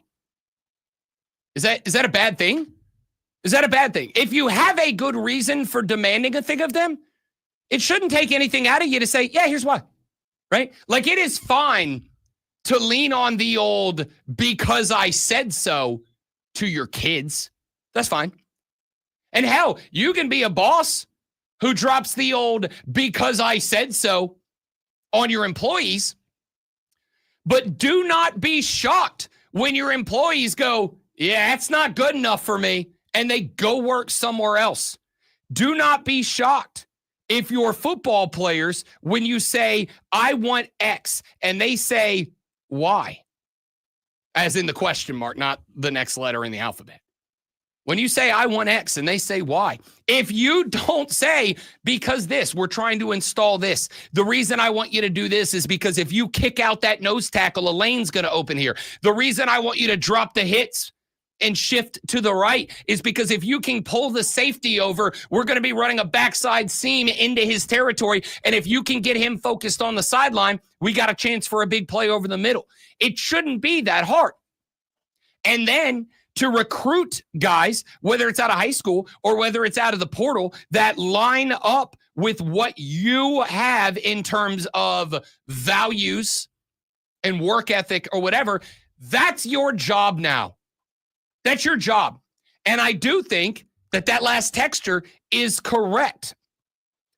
When I think he said, and I credit Nick Saban for this, I think Nick Saban got to the point that he went, I don't want to explain why to football players. I just want them to do what I want them to do. I don't want to have to deal with football players going, well, I want this much money or I want that. So instead of grabbing the mic and complaining about it, telling everybody why their way's wrong and my way's right and we got to do this and do that, Nick just said, yeah, I'm done. That's enough of that. I don't want to have to deal with any of that. I think that to some degree, the stubbornness, the refusal to change the way it is done, while it has been endearing to Clemson fans about Dabo Swinney, I got news for you. You know why it was endearing? Because he won you natties. Because he had you in the hunt for 7, 8, 9, 10 consecutive years. Because you were a player in the game. It's endearing. Nick Saban could be an absolute a-hole if he needed to.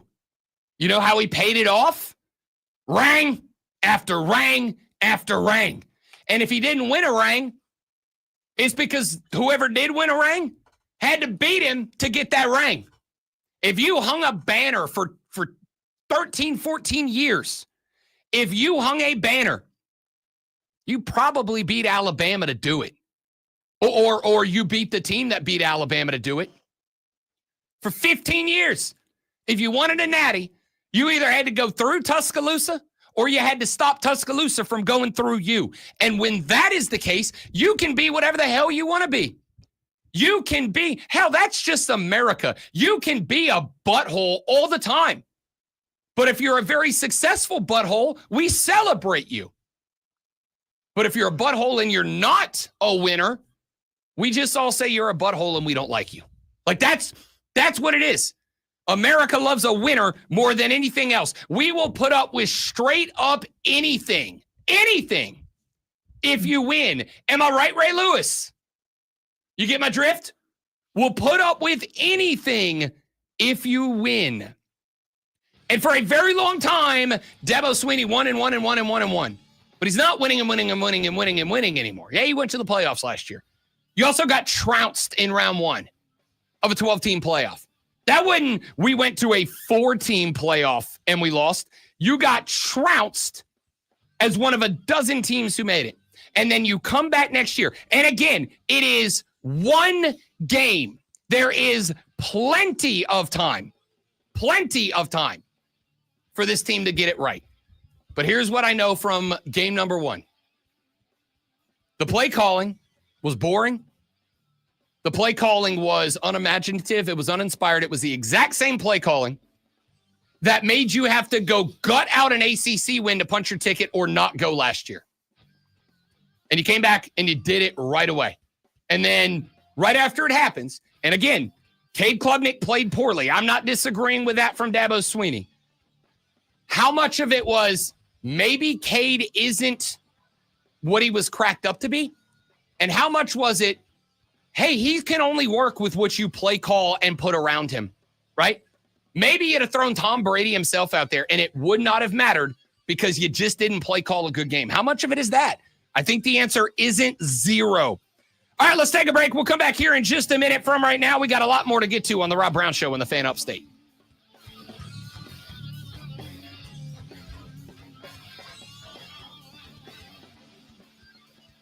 That is fair, Steven. But I think you get the point. I think you get the point. Be right back, guys.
So I'm going to break away from college football here for just a moment because this story is very interesting to me. I don't know how many people are going to find it interesting. Certainly not if you're, well, you know what I would say, even if you're not an NBA guy, this story's got to be somewhat interesting. It could possibly have ramifications across sports because if it's being done here, it might be done in other pro sports. Yeah. Too.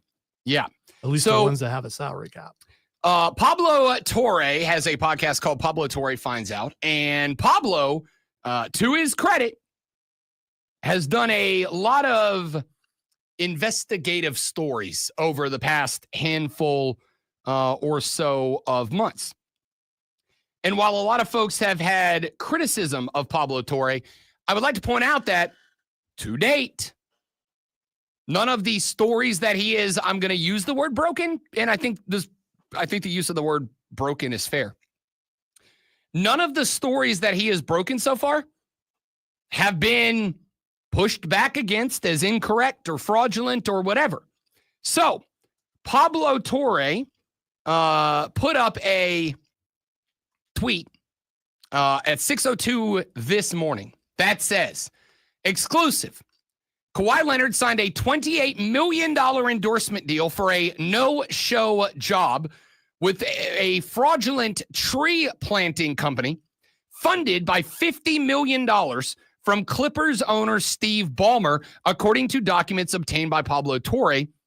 Torre says it was an inside source told him it was a way to circumvent the salary cap. There was a little bit of a surprise when Kawhi Leonard, who, yes, even at this stage in his career, Kawhi Leonard can still play.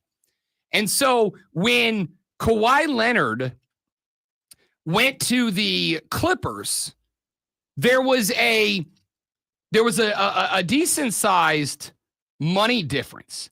And a lot of folks kind of chalked it up to, because this wasn't the only move that got made this offseason by the Clips. They're also bringing back Chris Paul. There was a pretty good sized money difference. And a lot of folks were like, does Kawhi Leonard just want to win that bad? And if he does want to win that bad, does Kawhi Leonard really want to try to win with the LA Clippers? Like, is that really the best chance he has to win? Like, why not go join why not become a Spurs again or something, right? Anyway, apparently, according to Pablo Torre, and we'll find out as more about this breaks, because you better believe that if he's got the docs, if he's got the receipts to drop on Steve Ballmer and the LA Clippers, I've got to assume somewhere right now, Adam Silver's having an aneurysm about this. Because, y'all, there were entire story arcs of The Sopranos dedicated to the mob getting money from no-call, no-show jobs, right? Where people would pay Tony and the gang for no-show jobs for protection money, right? This is Steve Ballmer, if the way Pablo worded it is accurate. And he did put up a clip. I was tempted to play it, but it's like 4.5 minutes long, so I'm going to watch it during the break to see what gets said when they broke this story on the air.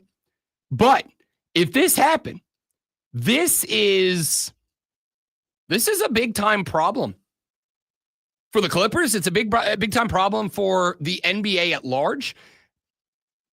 There are these rules that are put into place so that fans have some level of belief that there is, like, there's an equal chance for everybody, right?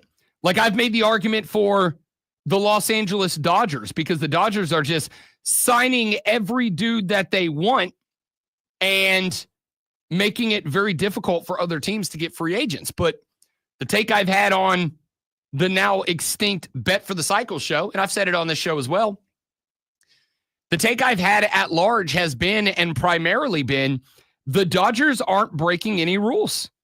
If the MLB, under their collective bargaining agreement with players, has allowed for deferred payments of salary, then you can't really get mad at the LA Dodgers for deciding that they are going to use deferred payments for salary, even if it is for literally $1 billion. To Texter just said, Rob said career instead of career. Yes, I did, because I was talking about, now I'm even afraid to say Kaiwi. He's been having a little problem the last few minutes of going Elmer Fudd, and I don't know if it's catching. I hope not, but you never know. Yeah, Kawhi Leonard's name got into my career choices there for a minute. My bad. So this this story could turn into something. This story, because if it turns out that an NBA owner was propping up fake companies and then no-show jobbing a player that was a free agent that could have been on your favorite NBA team, but an owner propped up a fake company to effectively give him a $28 million signing bonus, but he couldn't just give him the bonus. So he, especially considering, and I guess this is the part that's going to be interesting. I don't know where is, I need to go look this up. I'm out of the basketball mindset right now. And unfortunately for me in this exact moment, I don't exactly have the salary cap figures of the LA Clippers memorized going into the offseason. I don't know what the salary cap number for the LA Clippers is. Slacker, I know. Man. I'm real bad at this job. I don't know what the salary cap number for the LA Clippers is. What I do know is the NBA obviously has the luxury tax. You are in the NBA. You may absolutely go over the salary cap with the understanding that if you do, you will pay extra money for it back to the league. You can sign everybody you want to sign, but you will have to pay for it.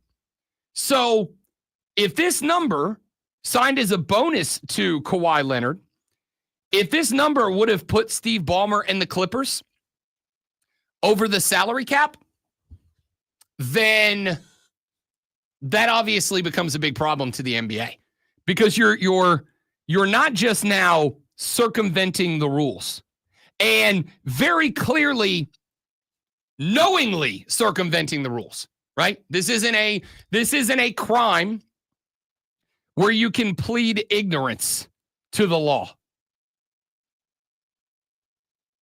If you circumvented the rules by doing this, if it's true, let's start with that. If it is true, and again, Pablo says he's got receipts.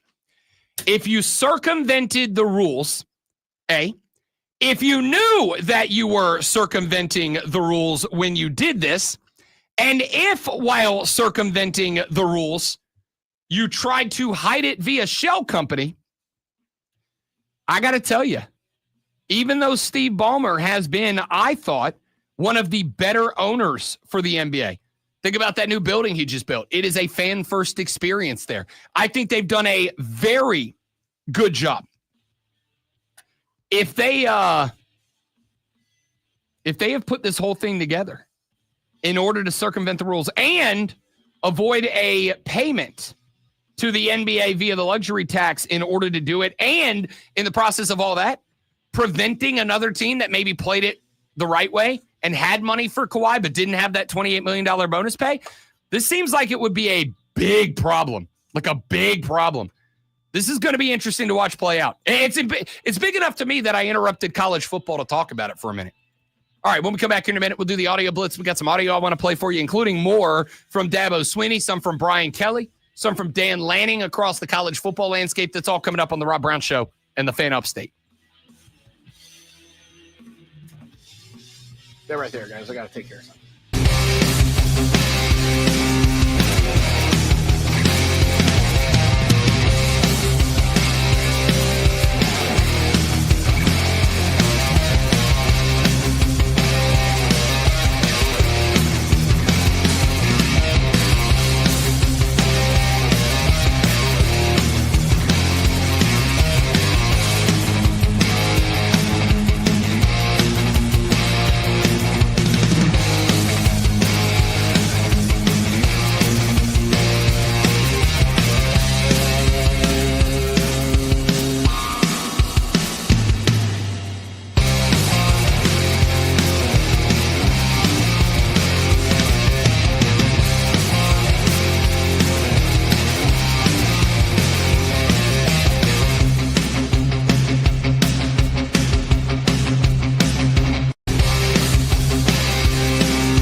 sneak peek again.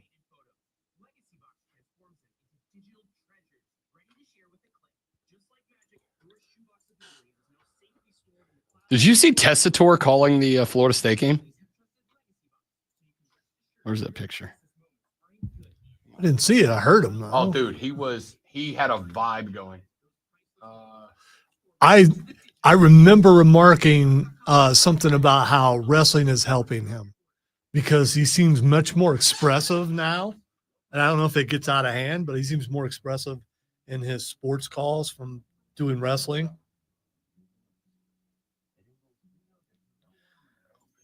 I don't think he was vanilla, but he was on the edge of being vanilla. But after going to WWE, he's kind of went the opposite direction. Yeah. In a good way. But he could easily be Tony Romo and if he goes too far.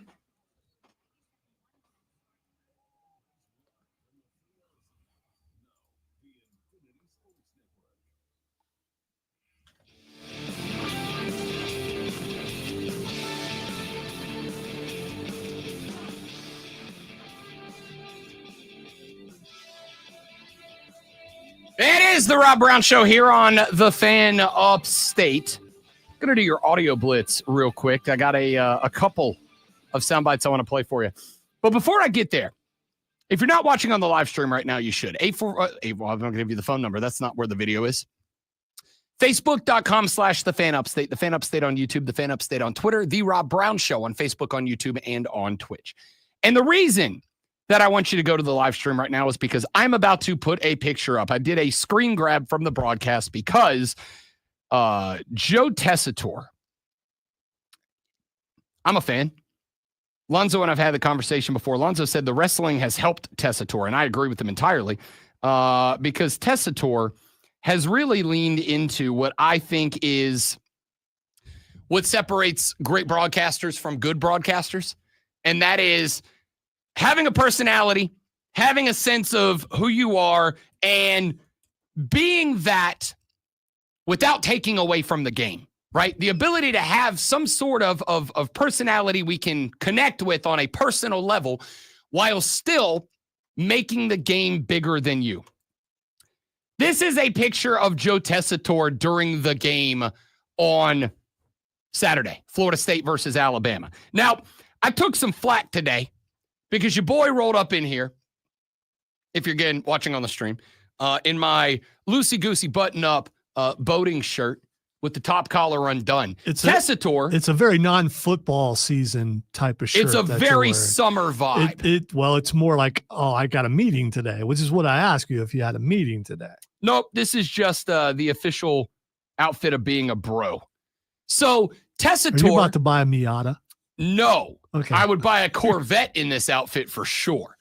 Tessitore rolled up to do the Florida State Alabama game in a fashionable Euro cut blue suit, but he rolled up with the top of his white shirt unbuttoned, a gold chain on top of that, and the beard is grown out. He's dropped the clean shaven look. He's just gone with the salt and pepper beard.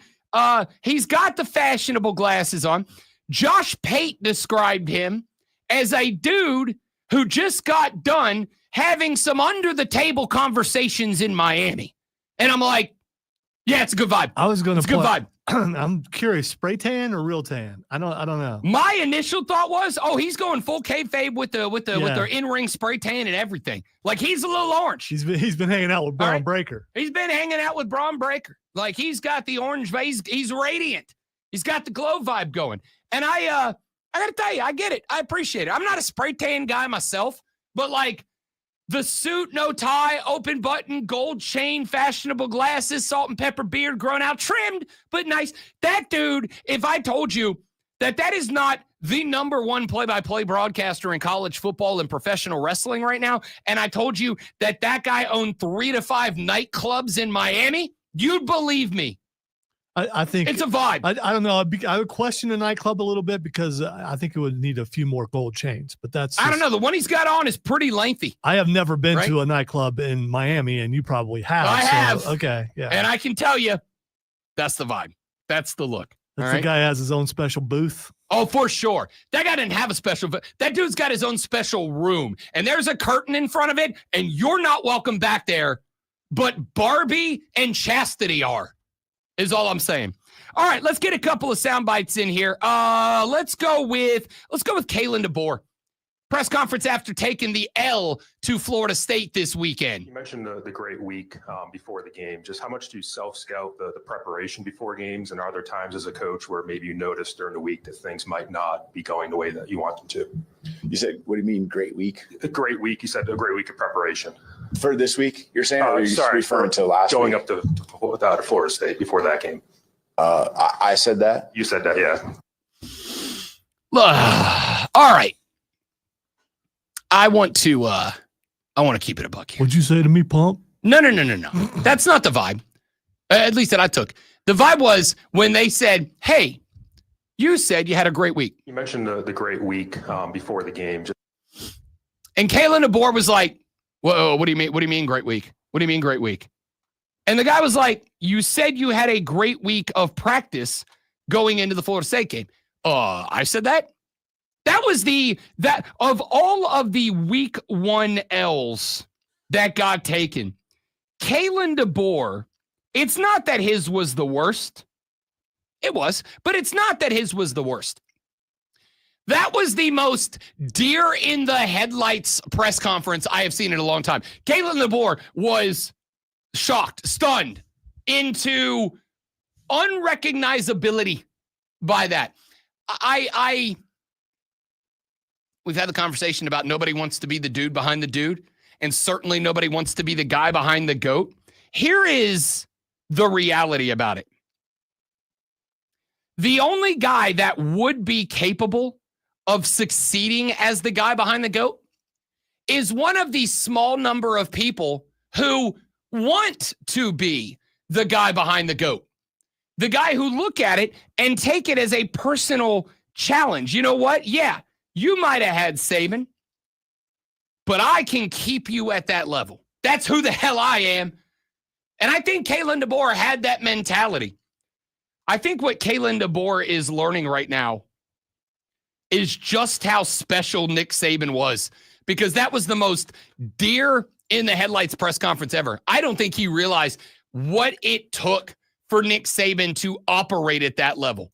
Now, Cam Newton had a reaction on ESPN to Alabama's loss to Florida State. Stop hiring coaches that does not understand the value, the marketability, the expectations of what it's like to play and coach in the SEC. I'm actually happy that that other school is actually losing. If you ask me, I hope they keep Coach DeBoer, because we have chances now, in Auburn. Now, this is the thing that you must understand from all SEC schools. You have kids that have grown up that only knows SEC championship, SEC championship, national championship. So now as adults, we have pull. Now we get to say, we don't want you because you don't understand this.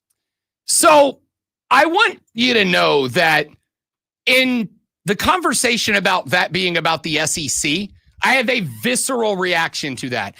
Respectfully, no, Auburn. Nobody thinks that about you. You haven't been to a natty since 2013 and you lost that one. Sorry, Cam. I love you. Nobody thinks that about Auburn or Mississippi State or Kentucky or Missouri. We think that about Alabama and Georgia. And that's it. And that's the list. However, we do think it about Alabama. That's the problem. Everything Cam said is right if you only talk about Alabama. No, Cam, nobody's looking at Kentucky and thinking, powerhouse SEC, we think about when. No, we don't. We thinking about Alabama and we thinking about Georgia and nobody else. Maybe Texas can break into that group. Not what we saw in week 1. Maybe Texas A&M can break into that group. Last year was pretty good, so. Sure. But again, does anybody look at Texas right now and go, dynasty? No. Yeah, they lost last year to Ohio State. Nobody thinks that. Like, I had a visceral reaction to Cam's tape because he kept saying SEC. Well, SEC championship, national championship. No, Cam. You're right. about Alabama. You're Auburn, buddy. No, nobody thinks that about Auburn. With all due respect to Keegan, nobody thinks that about Auburn. Nobody's afraid of Auburn. I was wondering who you were respecting there because I don't, honestly, Cam. I like Cam. It didn't really sound that respectful, but I like Cam a lot as a broadcaster. I like Cam as a dude. Reality, though, is nobody thinks about Auburn. Sorry. We're thinking about Bama. We're thinking about Georgia. That being said, it is an appropriate thing to say about Kalen DeBoer at Alabama because those are the expectations at Alabama. When Cam was there, was that the last time Auburn was relevant? No, 2013, they played for a national championship, and they lost it. That was the year Florida State under Jimbo Fisher and Jameis Winston beat them in the Natty to win it. But, again, that's it. That's it. That's the list. Nobody has thought about that. That's still a long time ago. Still a long time ago. 12 years, a dozen years ago. That nobody thinks that. It's just Kalen DeBoer in Alabama. All right, let's get. You know what? I did want to play this for the Clemson fans because we've been dragging you today. All right. This was posted by a LSU podcaster live from the field as he was leaving the field after the victory by LSU over Clemson. He grabbed 3 LSU fans who were clearly, let's say, enjoying their evening as they left the field. One of them who very clearly laid in the LSU or in the end zone and like rubbed the paint all over himself. When I saw this video, I'm like, yo, 3 drunk LSU fans, this is going to be real bad. Turns out it wasn't. Fellas, how are we feeling about tonight's win? Oh, we feel pretty great, man. Feeling great? Yeah. What's one message to the Clemson fans that you guys have on their field right now? I mean, we respect them. You know, they're really great people. We feel like anybody should come and visit here. I mean, everybody's just so nice, good-hearted, and we appreciate that. But in the end, we're both Tigers. There we go. So we get Yep, Tigers win. There we go. Either way. Love it. Yeah, I love the hospitality, man. Top notch. Amazing. All the way around. I'll be back for sure. Yes, sir. So there you go. Good job, Clemson. Yeah, it has to do with level of field you're on because you go up a little bit higher, you might get pushed into a wall and get a forearm in your throat. I'm just saying. I mean, you throw double birds in a dude's face. We got to come back to that, by the way, because I'm going to need the Armada investigative team on something. We got some information earlier I want to get back to about that situation. Let's do one more real quick because we are going to respond to this in the next hour, the final hour of the show. Mike Gundy the other day, because Oklahoma State is about to play Oregon, and Oregon's favored by all the points. They're favored by all the points. Mike Gundy the other day, you know him, he's a coach, he's 40, except for now he's 58, but he used to be 40, said that he thinks that the Oregon Ducks, with the athletic budget that they have, a gazillion dollars of Phil Knight's money, he said, maybe out of conference, Oregon should only play other teams that are able to spend as much money as they spend. And here was Dan Lanning's response. There is listening to him talk. Like I said, I got a ton of respect for Coach Gundy. Ultimately, how blessed are we to be in a place that's invested in winning? If you want to be a top 10 team in college football, you better be invested in winning. And we spend to win. Some people save to have an excuse for why they don't, right? And ultimately, he's a great coach. They've done an unbelievable job, but I want to be a team that's competing at the highest level. And we're really fortunate to be in that situation. So I can't speak on their situation. I have no idea, what they got in their pockets over there. I'm sure UT Martin maybe didn't have as much as them last week and they played. So we'll let it play out. So I am on both guys' sides in this fight. I am. Because on one hand, he's got a point. I'm sure that even without T-Boone Pickens, I'm sure Oklahoma State probably has a little bit more money than whatever FCS squad they beat the hell out of this past weekend. UT Martin. I'm sure that they do spend more than UT Martin. So it is a wee bit hypocritical of Mike Gundy to say that. On the flip side, I love Dan Lanning going, we're invested in winning, and other teams, they save to have an excuse for losing. You have Phil Knight's bank account, Dan. You know what this is? This is Guy sitting on his yacht with his 2 jet skis parked on the back, waiting on his helicopter to land to take him to his caviar lunch, who looks around and goes, guys, money can't buy happiness. Oh, screw you. Maybe it can't buy happiness. Can buy me a lot that can make me happy. The only people who say money can't buy happiness are the people who have money. I bet it's real easy to say we're invested in winning when Phil Knight's scratching you a $300 million check every offseason. Dano, I'm sure it's real easy to say, we invest in winning and everybody else saves to lose when the founder of Nike gives you a credit card that says spend whatever you want to spend on this. Like, knock it off. Money can't buy happiness. Easy to say from the front seat of your Porsche. Knock it off. Here's a guy who knows that money can't buy happiness. The great one, Lonzo. Wow. Yeah, I'm poor. Thanks. Did you not listen to what I just said? Yeah, whatever. Go away. The new AP Top 25 poll dropped yesterday with the Ohio State Buckeyes claiming the top spot with 55 votes ahead of Penn State at number 2, LSU at number 3. Georgia and Miami round out the top 5 ahead of Oregon, Texas, Clemson, Notre Dame, and South Carolina all in the top 10. Despite a win, Arizona State dropped to 12 ahead of Florida and Florida State, who jumped from unranked to 14. The Atlanta Braves lost to the Chicago Cubs 4-3 yesterday. Joey Wentz took the loss, giving up 7 hits and 4 runs in 4 innings, despite striking out 8. Atlanta had 8 hits, including homers from Ozzie Albies and Eli White. The LA Dodgers took a surprising 9-7 loss to the Pittsburgh Pirates last night, but it wasn't without its big moment. Shohei Ohtani hit his 46th home run of the year, which also served as his 100th home run as a Dodger.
right, dudes and dudettes, thanks for hanging in there.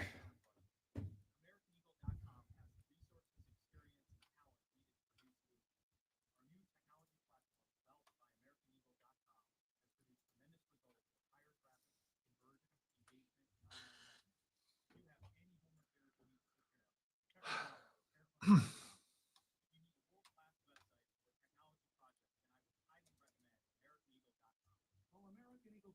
at 773 Network. That's AmericanEagle.com 773 Network.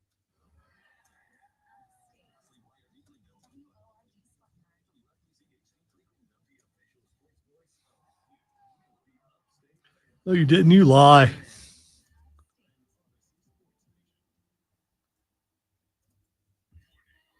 Hi, I'm Nancy.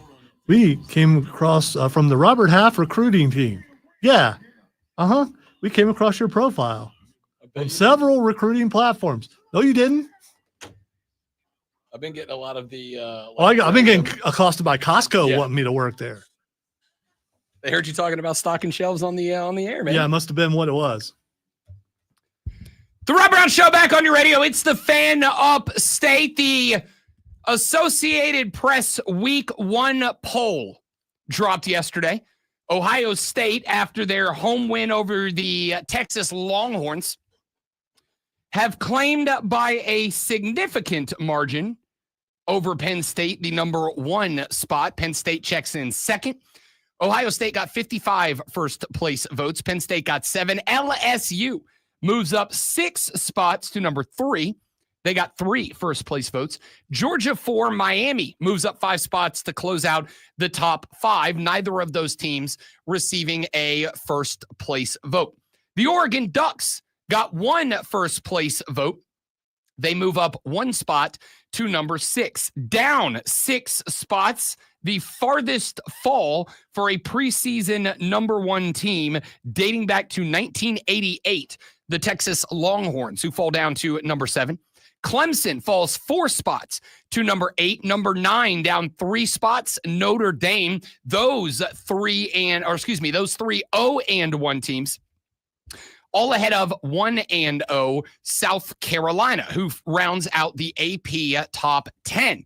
Illinois, Arizona State, Florida State, who jumps from unranked up to number 14, and number 15, Michigan, round out your top 15. They are followed by 16 through 25, Iowa State, SMU, Oklahoma, and Texas A&M, Ole Miss, Alabama, Tennessee, Indiana, Texas Tech, and Utah.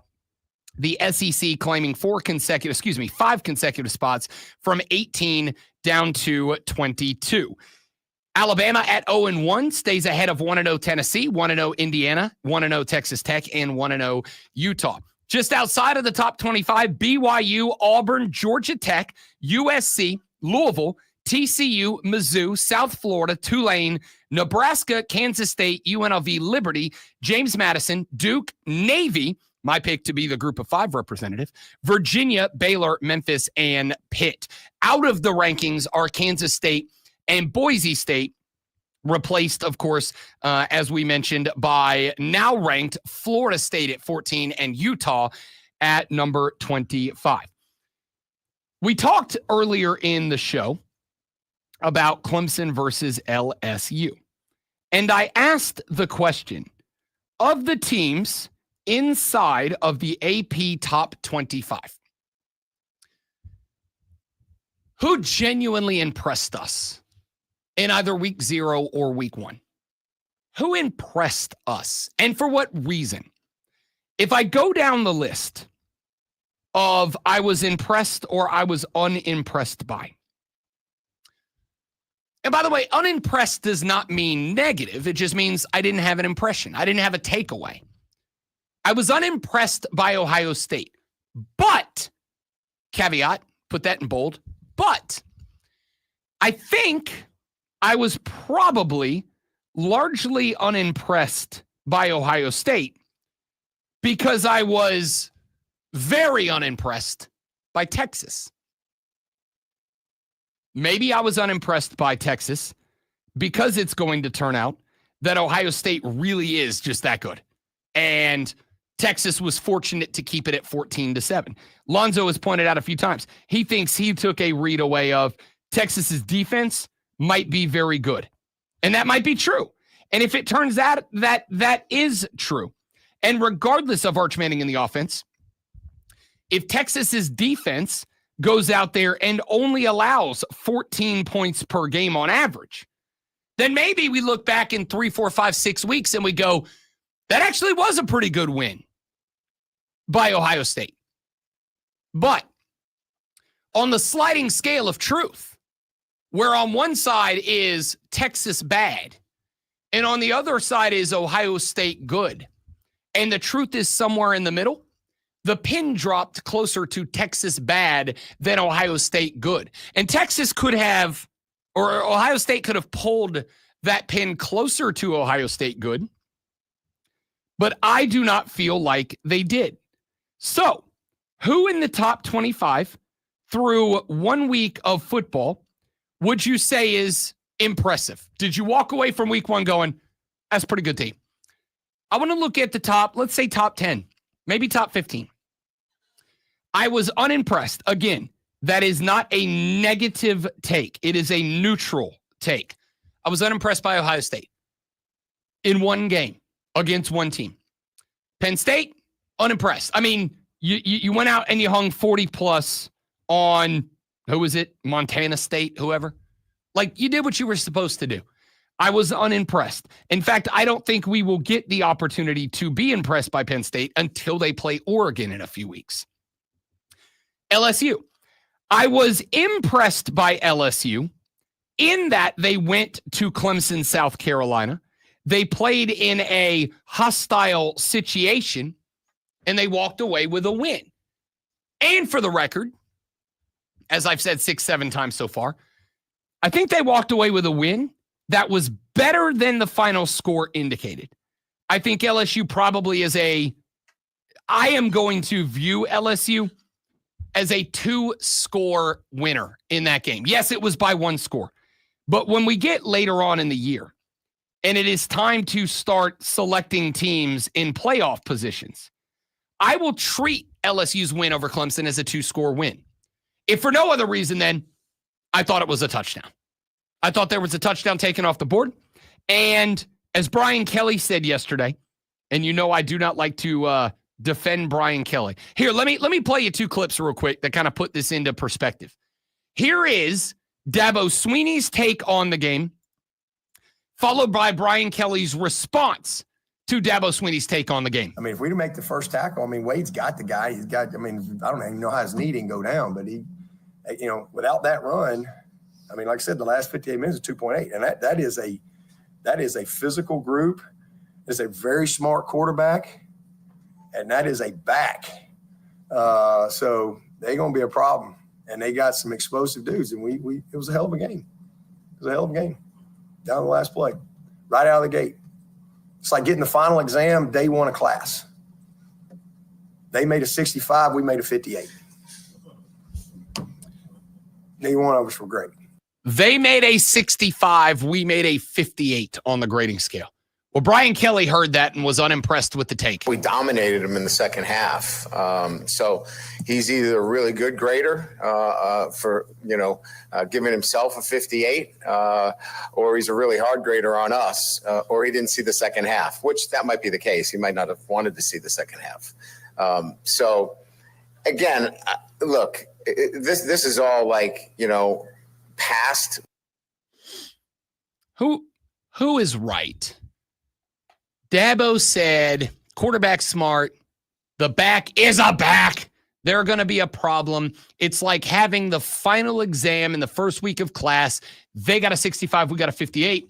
And Brian Kelly said he is either a really positive grader for them or a really negative grader for us because we dominated them in the second half of the game. Y'all know how I feel about Brian Kelly.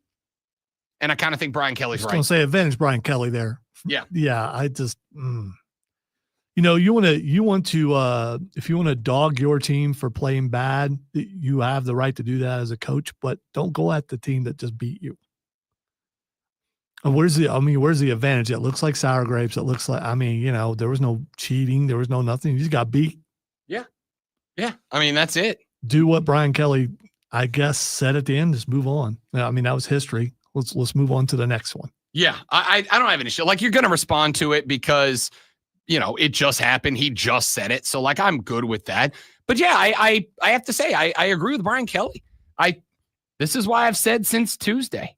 I think that final score was closer than the game was.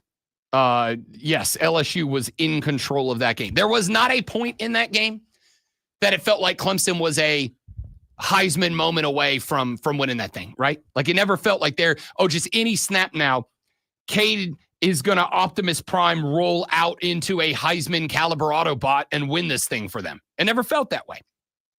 So I think the point that I am making there ultimately is going to be, when I look at this team, when I evaluate that game, I am mildly impressed with LSU in that they went in and dominated. But much like I said with Ohio State and Texas, I can't be overwhelmingly impressed with Ohio State because it felt like they did enough against the Texas team that I was unimpressed by. I can't be overwhelmingly impressed with Penn State because they did what they were supposed to do against a bad Nevada football team. I'm impressed-ish with LSU in that there was this narrative about them that they could not win week 1 games. And I think they embraced that. If you didn't see it, they rolled up into Memorial Stadium wearing T-shirts that said 1-0 on them. And the Clemson fans were like, uh-oh, that's it. That's it. Like, we're smoking these chumps. That's disrespect. And we all know how we feel about disrespect down around these parts. Yeah, and then they got smacked, right? So, like, I'm impressed with LSU to some degree, but not like they're ready to win a natty like some people have claimed. Like, I still think there's work to do. Georgia did what they're supposed to do. I can't say I'm impressed yet. I actually am. And y'all know how I feel about Miami and Mario Cristobal. I'm actually pretty impressed with Miami. I'm impressed with Miami with the recognition that I don't think Notre Dame's as good as everybody's making them out to be. I think they're good. Like, I think they're a playoff team. But Jeremiah Love had nothing going in that game. And I think Jeremiah Love is going to be, he was expected to be a dude. He was expected to be a dude for Notre Dame, and he was never able to get going. And here's the deal. If you're supposed to be a dude, if you are a dude, we talked about this with Kate earlier. If you are meant to be a dude, you got to be a dude even when the dudes across the ball from you are trying to stop you from being a dude. If you are going to be a Heisman quarterback, Lenora Sellers, Cade Klubnik, Arch Manning, whoever, Garrett Nussmeier, you have to know the dudes on the other side of the football, objective number 1 for them is to stop you from being a dude. LSU's goal was to stop Cade Klubnik from being a dude. Mission accomplished. Virginia Tech's goal was to stop Lenora Sellers from being a dude. Mission not accomplished. And there's a difference there. So I'm impressed with Miami because they did 2 things. Number 1, they stopped Jeremiah Love from being a dude. He was non-existent in that game against Miami. And number 2, even though they allowed Notre Dame late in that game to climb back into that game and to tie that game up with a couple of minutes remaining, that was a spot. In fact, I said, sitting on the couch watching that game, I said, it's over because Miami chokes. That's the Mario Cristobal way. It's all he's ever done. There's no way they win this game. The fact that they allowed Notre Dame to tighten this game up means that it is our annual, how the hell did you lose that game for the Miami Hurricanes? And that's not what happened. Mario Cristobal said, Carson Beck, we trust you. Go win us the damn game. And Carson Beck took Miami down the field and let him kick a walk-off field goal. I'm impressed by Miami. Oregon did what you're supposed to do, right? Like you went out there, you got a big win at home against Montana State. Did what you're supposed to do. You hung 59. I guess of all the games against lower-level teams, sure, I'm impressed in that you hung the 59 you're supposed to. But, am I ready to take that game and say that makes the Oregon Ducks, in my opinion, a natty frontrunner? Not yet. Texas, unimpressed. Clemson, less than unimpressed. Notre Dame. In a weird way, I might say that Notre Dame had the most impressive loss of week 1, right? Like Notre Dame could have rolled over earlier than they did. Notre Dame could have said early in the second half, we can't get Jeremiah running. We're in trouble. We're in trouble. We can't do anything here. Instead, they trusted their freshman quarterback. They play called to take advantage of his strengths, to play away from his weaknesses, and to respond to what Miami was doing on defense. I thought the coaching clinic was great from Notre Dame, and they gave themselves a chance to win. Down 7, they went the length of the field. In the 2-minute drill, they scored a touchdown. They gave themselves a chance to win. If Miami goes and they miss that field goal, great. We're taking it to overtime on the road against the top 10 team.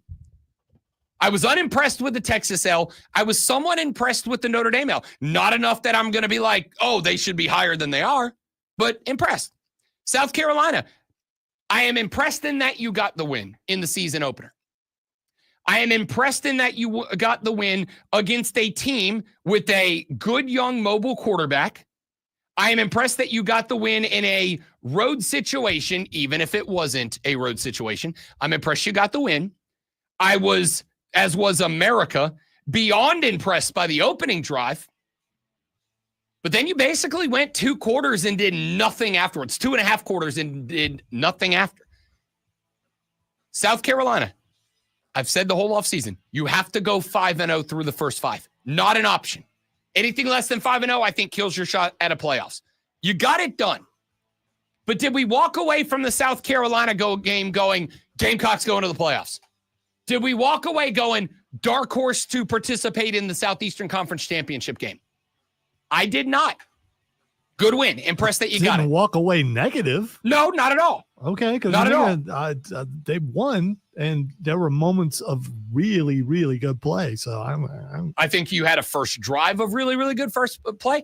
Then I think you had flashes of good plays. I think the opening drive was great play.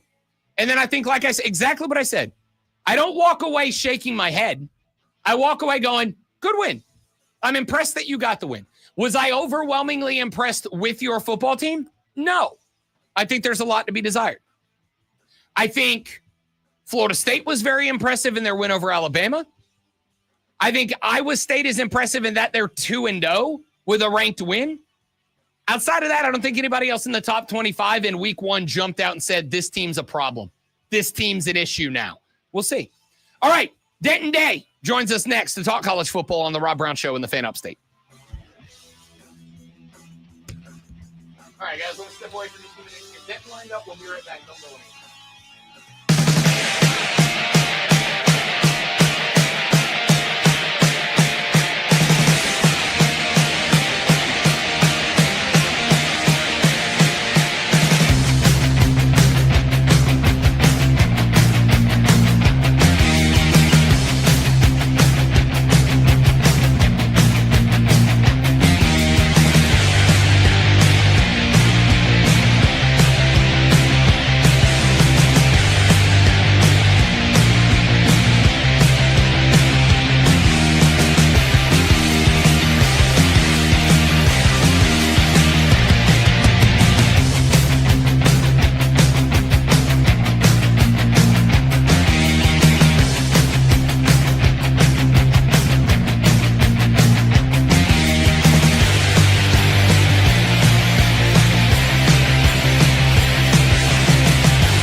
I hate this chair.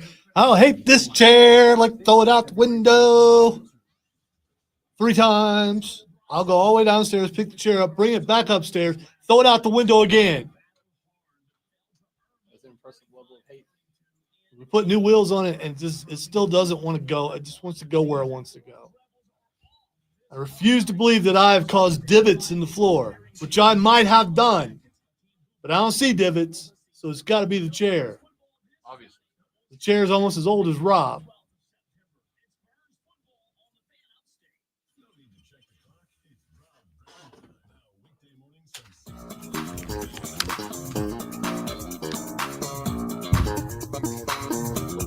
It is Wednesday, my dudes, and it is 9:23 on a Wednesday.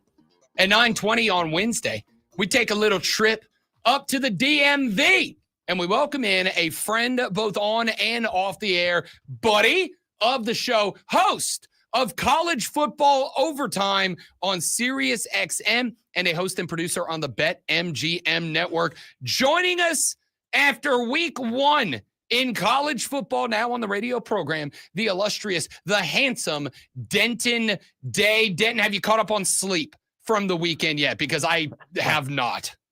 No, I have not. Late nights, early mornings, Rob, but that is a sign that football is here. So I will be a trooper. Someone has to take one for the team, and I will push on and survive. You know, if the toughest thing we got to do is wake up early to talk about college football, we've made it, buddy. We've made it. Yeah, not the worst set of circumstances Not in the world. At all. Denton Day joining us here on the show. I will start with a question for you, Denton Day, that I have posed to our dear listeners here across the upstate of South Carolina. And that is this. Was there anyone, and I think the answer is for me, I think our Florida State, I think our Miami.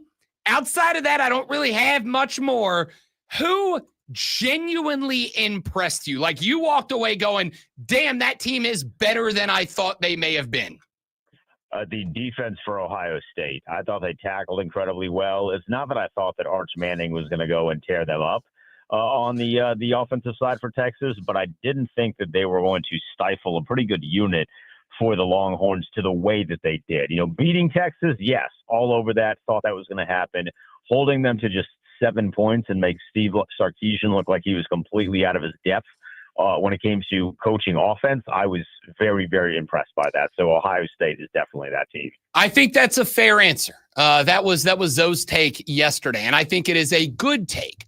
That being said, with the knowledge that Ohio State's defense is good, on the sliding scale of truth between Ohio State good on one side and Texas bad on the other, how much of that performance from Matt Patricia's defense do you credit to maybe Arch and the Longhorn offense just isn't as good as Paul Feinbaum wanted you to think they are?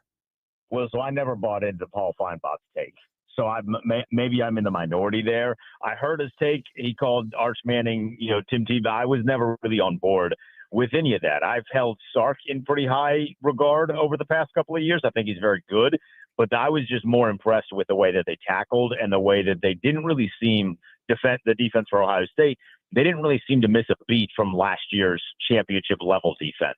So it was less about Texas on offense, because even still, only 7 points.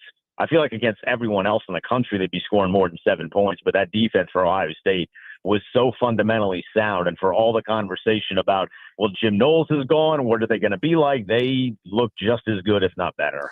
What about the other side of the coin? What about Texas's defense? Because as much as we want to say, yeah, Texas held them Texas was held to 7 points offensively, Ohio State was held to 14. And granted, new quarterback Julian Sayin did not have the hype that Arch Manning had.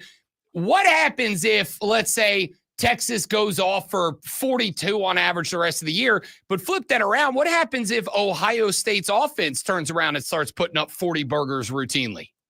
Well, then they're going to win a championship again if that happens. I don't know that there's going to be a lot of teams in college football on either of these two teams that will be able to hang 30 comfortably, right? So you're going to have to be able to fight as an opposing offense, whether you're playing Texas or Ohio State. You're going to scratch and claw your way to hopefully 21 points. If you're lucky, maybe a little bit more if you really scheme something up over the course of the week and just catch them by surprise in the first quarter or two. I think both of those defenses, though, are really, really good, really, really talented. I think we just as a college football fandom and fan base need to get a little bit more accustomed to seeing really good defenses over the course of the next couple of years. We saw it last year, partly because the quarterback play last year wasn't very good, but maybe we're just in this era where it's going to be a lot more defensive first teams or teams that are just as good, if not better, on defense than they are on offense. It's going to start winning championships. Denton Day is the host of SiriusXM's College Football Overtime, also a host and producer on the BetMGM network. Let's come full circle and bring it here to the upstate of South Carolina, the LSU Clemson game. Impressed that LSU went on the road in week 1, got the dub in a hostile environment at Clemson. On the flip side, I was unimpressed with Clemson to the point that it almost kind of took the shine off of what should have been a banner win for LSU. Denton Day, I have put that on. Another year of the same boring, predictable, unimaginative, uninspired play calling from Clemson. And then Dabo yesterday grabs a mic and pretty much hangs it all on Cade Klubnik. The theory with Clemson fans is he's doing that because Cade's a leader. Cade can take it, and he wanted to take the heat off of the offensive line and off of the running back and all that. I'm not saying that's untrue. I am saying it kind of felt exactly the same as it did last year that kept Clemson in a spot where they had to win the ACC. What was your takeaway from that game? Yeah, I was hoping for a little bit more from what we got from Clemson from an offensive standpoint. And then, as you mentioned, from just a creativity standpoint, Cade Klubnik, I had high expectations for. I anticipated that he was going to take a step forward. And, week 1 is always tough. I actually don't think that Dabo was totally off base when he's saying you're doing the final exam in week number 1. You don't normally play teams like LSU, although they did with Georgia last year. They got smoked, and then they ended up, coming back, winning the ACC, making the college football playoff. I just wanted to see a little bit more. I wanted this to be Clemson hitting the ground running. I told you, Rob, that's my championship team. So as a guy that picked Clemson and put real American currency on Clemson to win the championship, I did not love the way that they looked against LSU. LSU's defense was really, really good, but I thought Clemson's offense was going to be way more explosive than it was. So then let me ask you the follow-up to that I think will give Clemson fans a bit more perspective on where you landed. Are you hedging against that now, or are you letting that ride? I'm going to let it ride. If we get to October and I still have some shortcomings in my mind about this team, then I'll hedge it. I think it's not the most intelligent thing as a gambler to start hedging based off of, one game in week 1, especially when it is going up against a top tier opponent with no real opportunity to get yourself in rhythm in the lead up. Like, I know we like to joan on these programs for starting the season with weak opponents and weak defenses, but it is a nice opportunity if you have championship aspirations to get into some sort of rhythm before you start to see teams in your own weight class. Boring for the fans, but from a program standpoint, it's actually the intelligent way to do things. So I'm going to give it a couple of weeks, let them get their feet underneath of them. And if they still have these problems after beating up on a bunch of losers and then, starting the ACC competition and they're still struggling, then we'll make a decision there. But after 1 week, I'm not ready to just completely jump off the train. All right, last one. Then I want to get a couple of questions about the Gamecocks in here for you. But Denton Day, 2 weeks from now, the Clemson Tigers head over to Atlanta, Georgia to take on the Rambling Wreck. Granted, Tech did not look as good against Colorado as I thought that they were going to. That being said, that one's kind of got to be circled now, I think, as a game that's a little – it was already interesting preseason to me, but I think it's already got to be circled as a game that just got a heck of a lot more interesting after this weekend. Is that too far? No, I think you're right. I think that game was always going to be interesting because I, like you, had some really high expectations for Georgia Tech this year. And the game against Colorado wasn't exactly what I thought we were going to see from them. But I think because of the way that Clemson performed against LSU, that is their opportunity. It's a delayed get-right game. Usually you love betting teams that suffer a bad loss 1 week to really just shred the opposition the next week. But, when you're playing a layup school, it doesn't make sense to bet that number. With Georgia Tech, though, it's a little bit different. So I think that's a great opportunity for Clemson to get back right. And then on the flip side, if Georgia Tech can hand Clemson a second loss that early in the season, all of a sudden a conference that we all thought was Clemson or bust becomes incredibly wide open. For the record, Denton Day spent a lot of time telling people this conference is going to be better and more wide open than anybody thinks, but we'll come back to that. South Carolina, for about 12 minutes on Sunday was the center of the social media universe. That opening drive behind Lenora Sellers, everybody went, oh, this team might be putting college football on notice. And then we went about 2.5 quarters where it was, to some degree, uninspiring. What was your full takeaway from South Carolina, Virginia Tech on Sunday? I thought they won the way that they needed to win. You know, I never thought that they were going to come and blow the doors off and hang 50 on Virginia Tech. I thought that was a little outside of the realm of possibility. You would have liked to see maybe more consistency between that first drive and like the fourth quarter, right? But I thought largely when this was a game that was scary, because if they did not have that first drive and they get stunned by Virginia Tech, or it's a little too close, kind of like what we saw with Miami last year at various points, where you have a lot of talent and for whatever reason you are staying way too deep into these games and letting the other team have an opportunity to strike you in the fourth quarter. I thought what they did was good drive offensively, scripted, just kind of get into the flow of the game the rest of the way. I think once they start to play better opponents later down the line, this has kind of been the theme for me, Rob. Week one is week one. It's your first live action football really since spring game, but even, teams don't do that anymore. I'm not looking too deep into it. I thought they won the way they needed to, and they should be feeling pretty good about that. I think that's more than fair. Florida State knocks off Alabama 31-17. And a lot of folks in this offseason saying, and I said a couple of times, I do think it's a bounce back year. I don't know what a bounce back year is. I don't know if that's 8-4, 10-2. Hell, 6-6 would be a 300% improvement for this team. But they came out physical to Alabama, pushed them off the football, did what they did for the entire duration of that game. Was that more on the old sliding scale of truth? Was that more Florida State is a good team and last year was the biggest anomaly in the history of college football? Or was that more Alabama stinks and Kalen DeBoer is not making it out of year two? So I don't think he's going to get fired, but that was not good. That was a bad performance. That was a legitimately bad performance. They did not look ready. It looked like Alabama thought they were just going to waltz in there. And after that first drive, they marched right down the field. They looked really good. They felt like they were just going to beat the brakes off of this lousy team that had like 2 wins last year. I don't know that they were prepared. I don't know what happened between some of the spring practices and the fall practices that, from all that we heard and all that I listened to, they looked really, really good. Expectations were set at a pretty fair level for them. They went and they got dog walked by Florida State. And to the credit of Florida State, they very much now have an identity, which last year they did not. They had DJU at quarterback, and it was a lot of praying that things were going to work out all right. Defensively, they're fast.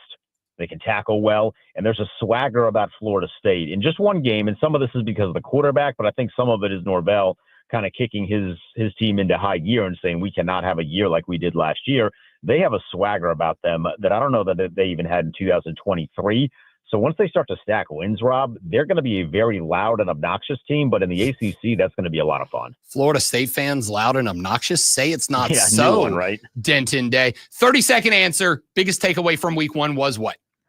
It was how good all of the defenses were. In all of the prime matchups that we were most looking forward to, it felt like the defense stole the story in all of them. Florida State's defense, LSU's defense, Ohio State's defense. I know people love Arch. I thought the defense was the real takeaway from week number one. Denton Day is the host of SiriusXM's College Football Overtime, also a host and producer on the BetMGM network, also one handsome son of a gun, and joins us every Wednesday at 9:20 to break down what was and look ahead to what will be. Denton Day, get back to work and take a nap later, buddy. I appreciate it, Rob. I'll talk to you. You got it. Denton Day, my dude. SiriusXM's College Football Overtime, host, producer on the BetMGM network, and all around good dude. When we come back, your thoughts to wrap up the show. 844-326-3663 is the text number. It's also the number to call and get on the radio program. You can also tweet me at The Rob Brown Show or find us and post on our Facebook at The Fan Upstate or The Rob Brown Show. Hit us up. What is your number one takeaway from week one? Back after this on The Rob Brown Show and The Fan Upstate.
Talking quite a bit of college football on the radio program tomorrow. I will warn you, ladies and gentlemen, in advance. Tomorrow's version of The Rob Brown Show will be very National Football League heavy. And it will be very National Football League heavy because tomorrow evening is the start of the 2025 National Football League season. We will open it up tomorrow evening when the reigning, defending, undisputed NFL world champions, the Philadelphia Eagles, at the crib, taking on the Dallas Cowboys at Lincoln Financial Field. That game will kick off at 8:20 on NBC and Peacock. Just because I find it interesting, that game about a week ago was Eagles minus 6.5.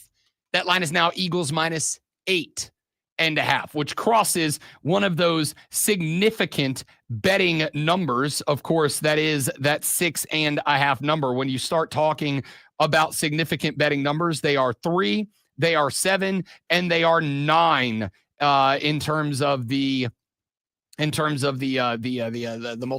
multiplication tables. You know how they work.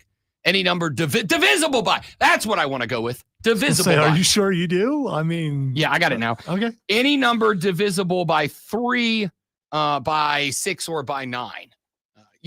Any number divisible by 9 is also divisible by 3. You get the point. You're looking at multiples of 3s. You're basically looking at any important number. So if that number moves from that 8.5 to a 9.5, which I think it very much might by kickoff tomorrow, that is even more important. Now, there are 2 reasons that a number like that would change. The first number is news about the football team's game, stadium, environment, whatever. Like, for instance, if one team was, I don't know, let's get theoretical. If one team was to hypothetically trade away one of the best edge rushers in the game, a guy who had made 4 Pro Bowls in 4 years that he had been playing and been one of only 2 NFL players in the history of the league to record at least a dozen sacks in each of his first years in the league. If a team was crazy enough to trade that guy away, that would make that team worse, and that team would likely see their number in Vegas drop because of it. Again, hypothetically speaking, who would ever do such a thing besides Jerry and the Dallas Cowboys? So that number dropped from 6.5 now to 8.5. Well, I just didn't want to be a part of the Dallas story. So I just, that's the first. I think that's the first time Dallas has been mentioned the entire show. I believe it has. It's also the first time we've talked about the NFL this morning. Tomorrow, however, on the show, we will talk a lot about the NFL. Tomorrow on the show, we will predict every AFC conference outcome. Then on Friday's show, we will predict every NFC divisional outcome. We will do the AFC Northeast Southwest tomorrow on the show. We will do the NFC North, South, East, and West Friday on the show. Of course, also Friday on the show, we will break down our college football weekend with the acknowledgement that, as mentioned,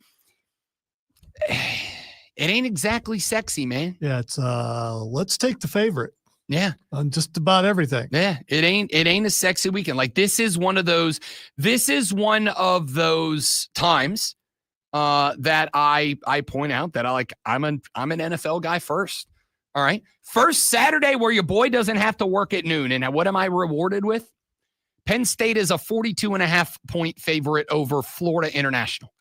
Texas as a 36.5 point favorite over San Jose State. I am actually pretty excited. Like, I know that this is going to be one of those games that some of you go, Rob Brown, you are sick and you have a problem. And I agree entirely. Illinois at Duke is my noon game. Like, honestly, there are 2 games at noon that are interesting. Illinois at Duke is one of them. Illinois, by the way, favored by 2.5 on the road, meaning they are slightly less than a touchdown favorite against the home team Duke. But as I have pointed out, Duke's got a squad, man. Won 9 games last year, have a better quarterback this year. So that's kind of interesting. Florida State does not have a line attached as they take on East Texas A&M at noon.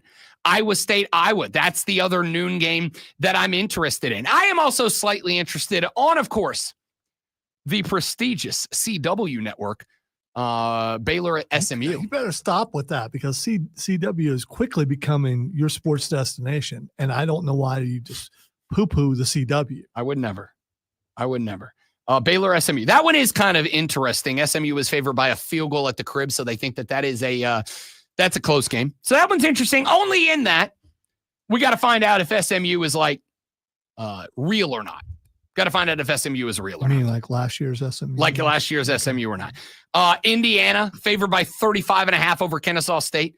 Texas Tech, number 24, favored by 48.5 against Kent State. That's your noon window. It's not great. Ohio State at 3:30 hosts Grambling. No line attached. I assume Ohio State's going to be favored by about 100. Number 4, Georgia at home again, this time against Austin Peay. Poor Austin Peay is going to go out there and get knocked into the dirt by 90. Oregon, I would like to say in years gone by, Oregon hosting Oklahoma State would have been an interesting game at 3:30 on CBS. Oregon's favored by 28.5. Clemson at home, favored by 33.5 over Troy. Ole Miss on the road at Kentucky. There's one of our first SEC v. SEC violence matchups of the year. Ole Miss is favored by almost a dozen on the road at Kentucky. Like, this is one of those I pushed back about Cam earlier. You know, when the SEC kids are growing up thinking SEC championship, national championship. Yeah, nobody thinks that about Ole Miss and Kentucky. All right, sorry. Tennessee against East Tennessee State. Like, what matchups am I going bananas about? Florida at home against South Florida? Maybe. South Florida had a good win last week against Boise State. At the same time, as I have pointed out, Boise State without Ashton Jeanty ain't Boise State, man. Florida favored by 2.5 touchdowns. Arkansas State at Arkansas. Cal Poly at Utah. Like, I'm sorry to just be reading a schedule, but the point that I'm making here is week 2 sucks. Michigan, Oklahoma, which is at 7:30 on ABC. Michigan, Oklahoma is the sexiest game of the weekend, and it ain't particularly close. It's like Michigan, Oklahoma, Baylor, SMU, Illinois, Duke. That's the list of good games on Saturday. We go from a lit week 1 to week 2. And now, the Rob Brown Show presents Twitter. I want you to know when I say week 2, I spell it W-E-A-K. Yeah, you beat me to it. I was going to do that. All right, the first thing is Xing today on this fine Wednesday is WWE Shop. What item did they introduce to the shop to bilk you out of another $1,000? Oh, it's not that. It's they spoiled something. Oh, they put up an AJ Lee shirt.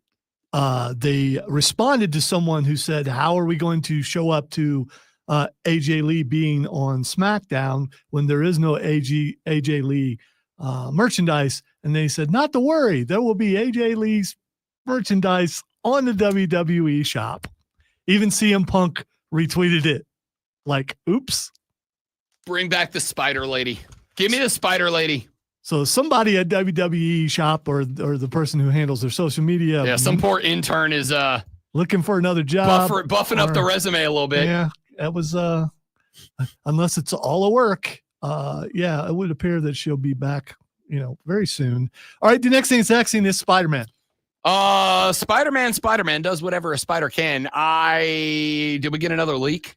No, there's Marvel Zombies is coming out. Okay. There is a little video of Spider-Man taking off the heads of a bunch of zombies all at once. And that is why he is Xing. Can I say it that? It looks pretty wicked. I would love, and I don't know if it's going to be that. I don't know if we will eventually get. There was a scene in one of the comic books where Spider-Man does not hold. Spider-Man is one of the strongest characters in the Marvelverse. I am genuinely hoping that at some point in the MCU, we get a gloves off, not holding. Spider-Man could go toe-to-toe with Thanos if he did not hold back. I hope we get that one day. Him against zombies. I think that's doing it. The video looks pretty cool, by the way. Yeah, I'm here for that. All right. The next thing that's Xing is Pink Floyd.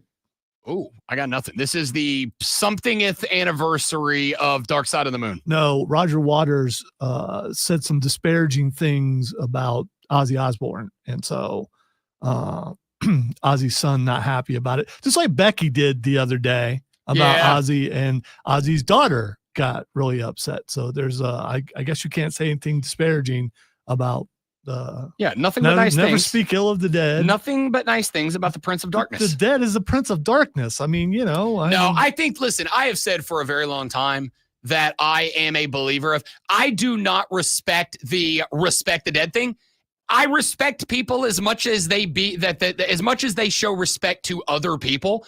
I will respect you if you're worthy of respect, and I don't care if you're on the right side of the grass. All right, the next thing is Tiffany Stratton. I got nothing. All right. Someone took a picture of her without her makeup, and some people were disparaging about it. And you internet incels have got to stop. Yeah, you got to stop. She just posted another picture of herself without makeup. I don't get what the big deal is. Yeah. I think she's prettier without the makeup, but that's my opinion. All right. And finally, the last thing that's Xing is Adam Silver. Adam Silver is Xing because Adam Silver is about to have a day. Because of the Clippers story we talked about earlier, if you missed it, apparently, according to Pablo Torres, Pablo published some documents that showed that Steve Ballmer, owner of the Clippers, propped up a fake business and then gave Kawhi Leonard a $28 million contract for a job with that business. That wasn't a real job with not a real business, which was his way of getting around, I guess, flaunting the salary cap and having to pay a luxury tax to get Kawhi Leonard to sign with the Clippers along with Chris Paul. I don't know. I know that somewhere right now, if Adam Silver is about to grow hair so that he can then pull it out. That's how frustrated he's about to be. Hey, that's it for us. Thanks for being here. Hope you enjoyed the show. If you didn't, it's because you have bad taste in radio. But come back tomorrow because we will probably try harder than we ever have before. I'm Rob. He's Lonzo. Have a day. Don't drink and drive. I'll punch you in the face. See you back here tomorrow on the Rob Brown Show on the Fan Upstate. Later. Yeah, it's pretty simple. I win. Google me. The hesitation got me. Well, I haven't done it this week. No, the hesitation of in the cut. Oh, the Google me? Yeah. Also, anybody who thinks Tiffany Stratton is in a smoke show sans makeup is an idiot. Yeah, it was. I didn't get that. Smoke show with, smoke show without. She just wins. Google her. Actually, don't Google her at work. All right, kids, we got to do stuff because we have, and I'm not going to say the name to jinx it, but a very large interview coming up today with a. Don't take the large thing as a. No, not literally large. Yeah, it's not. Yeah. He's literally not large, but a literally large superstar, a metaphorically large superstar. I will not say who it is because I don't want to jinx it because there's still half an hour for it to fall apart. I will say that if we get it done, I will start posting some clips today and the full interview tomorrow around, not in, but around 9:20, which is Fight Club, a segment I've literally never forgotten about. So stay tuned for that. If the interview happens, I'll post a clip or two this afternoon. I will not tell you who it is. I want to do a thing. Are you going to do the thing? Suffice to say, I am going to do the thing. Okay. Yeah, yours is better. Yeah, yours is definitely better. Okay. If you know who that is, that's who we're interviewing. Have a great day, everybody. See you back here tomorrow.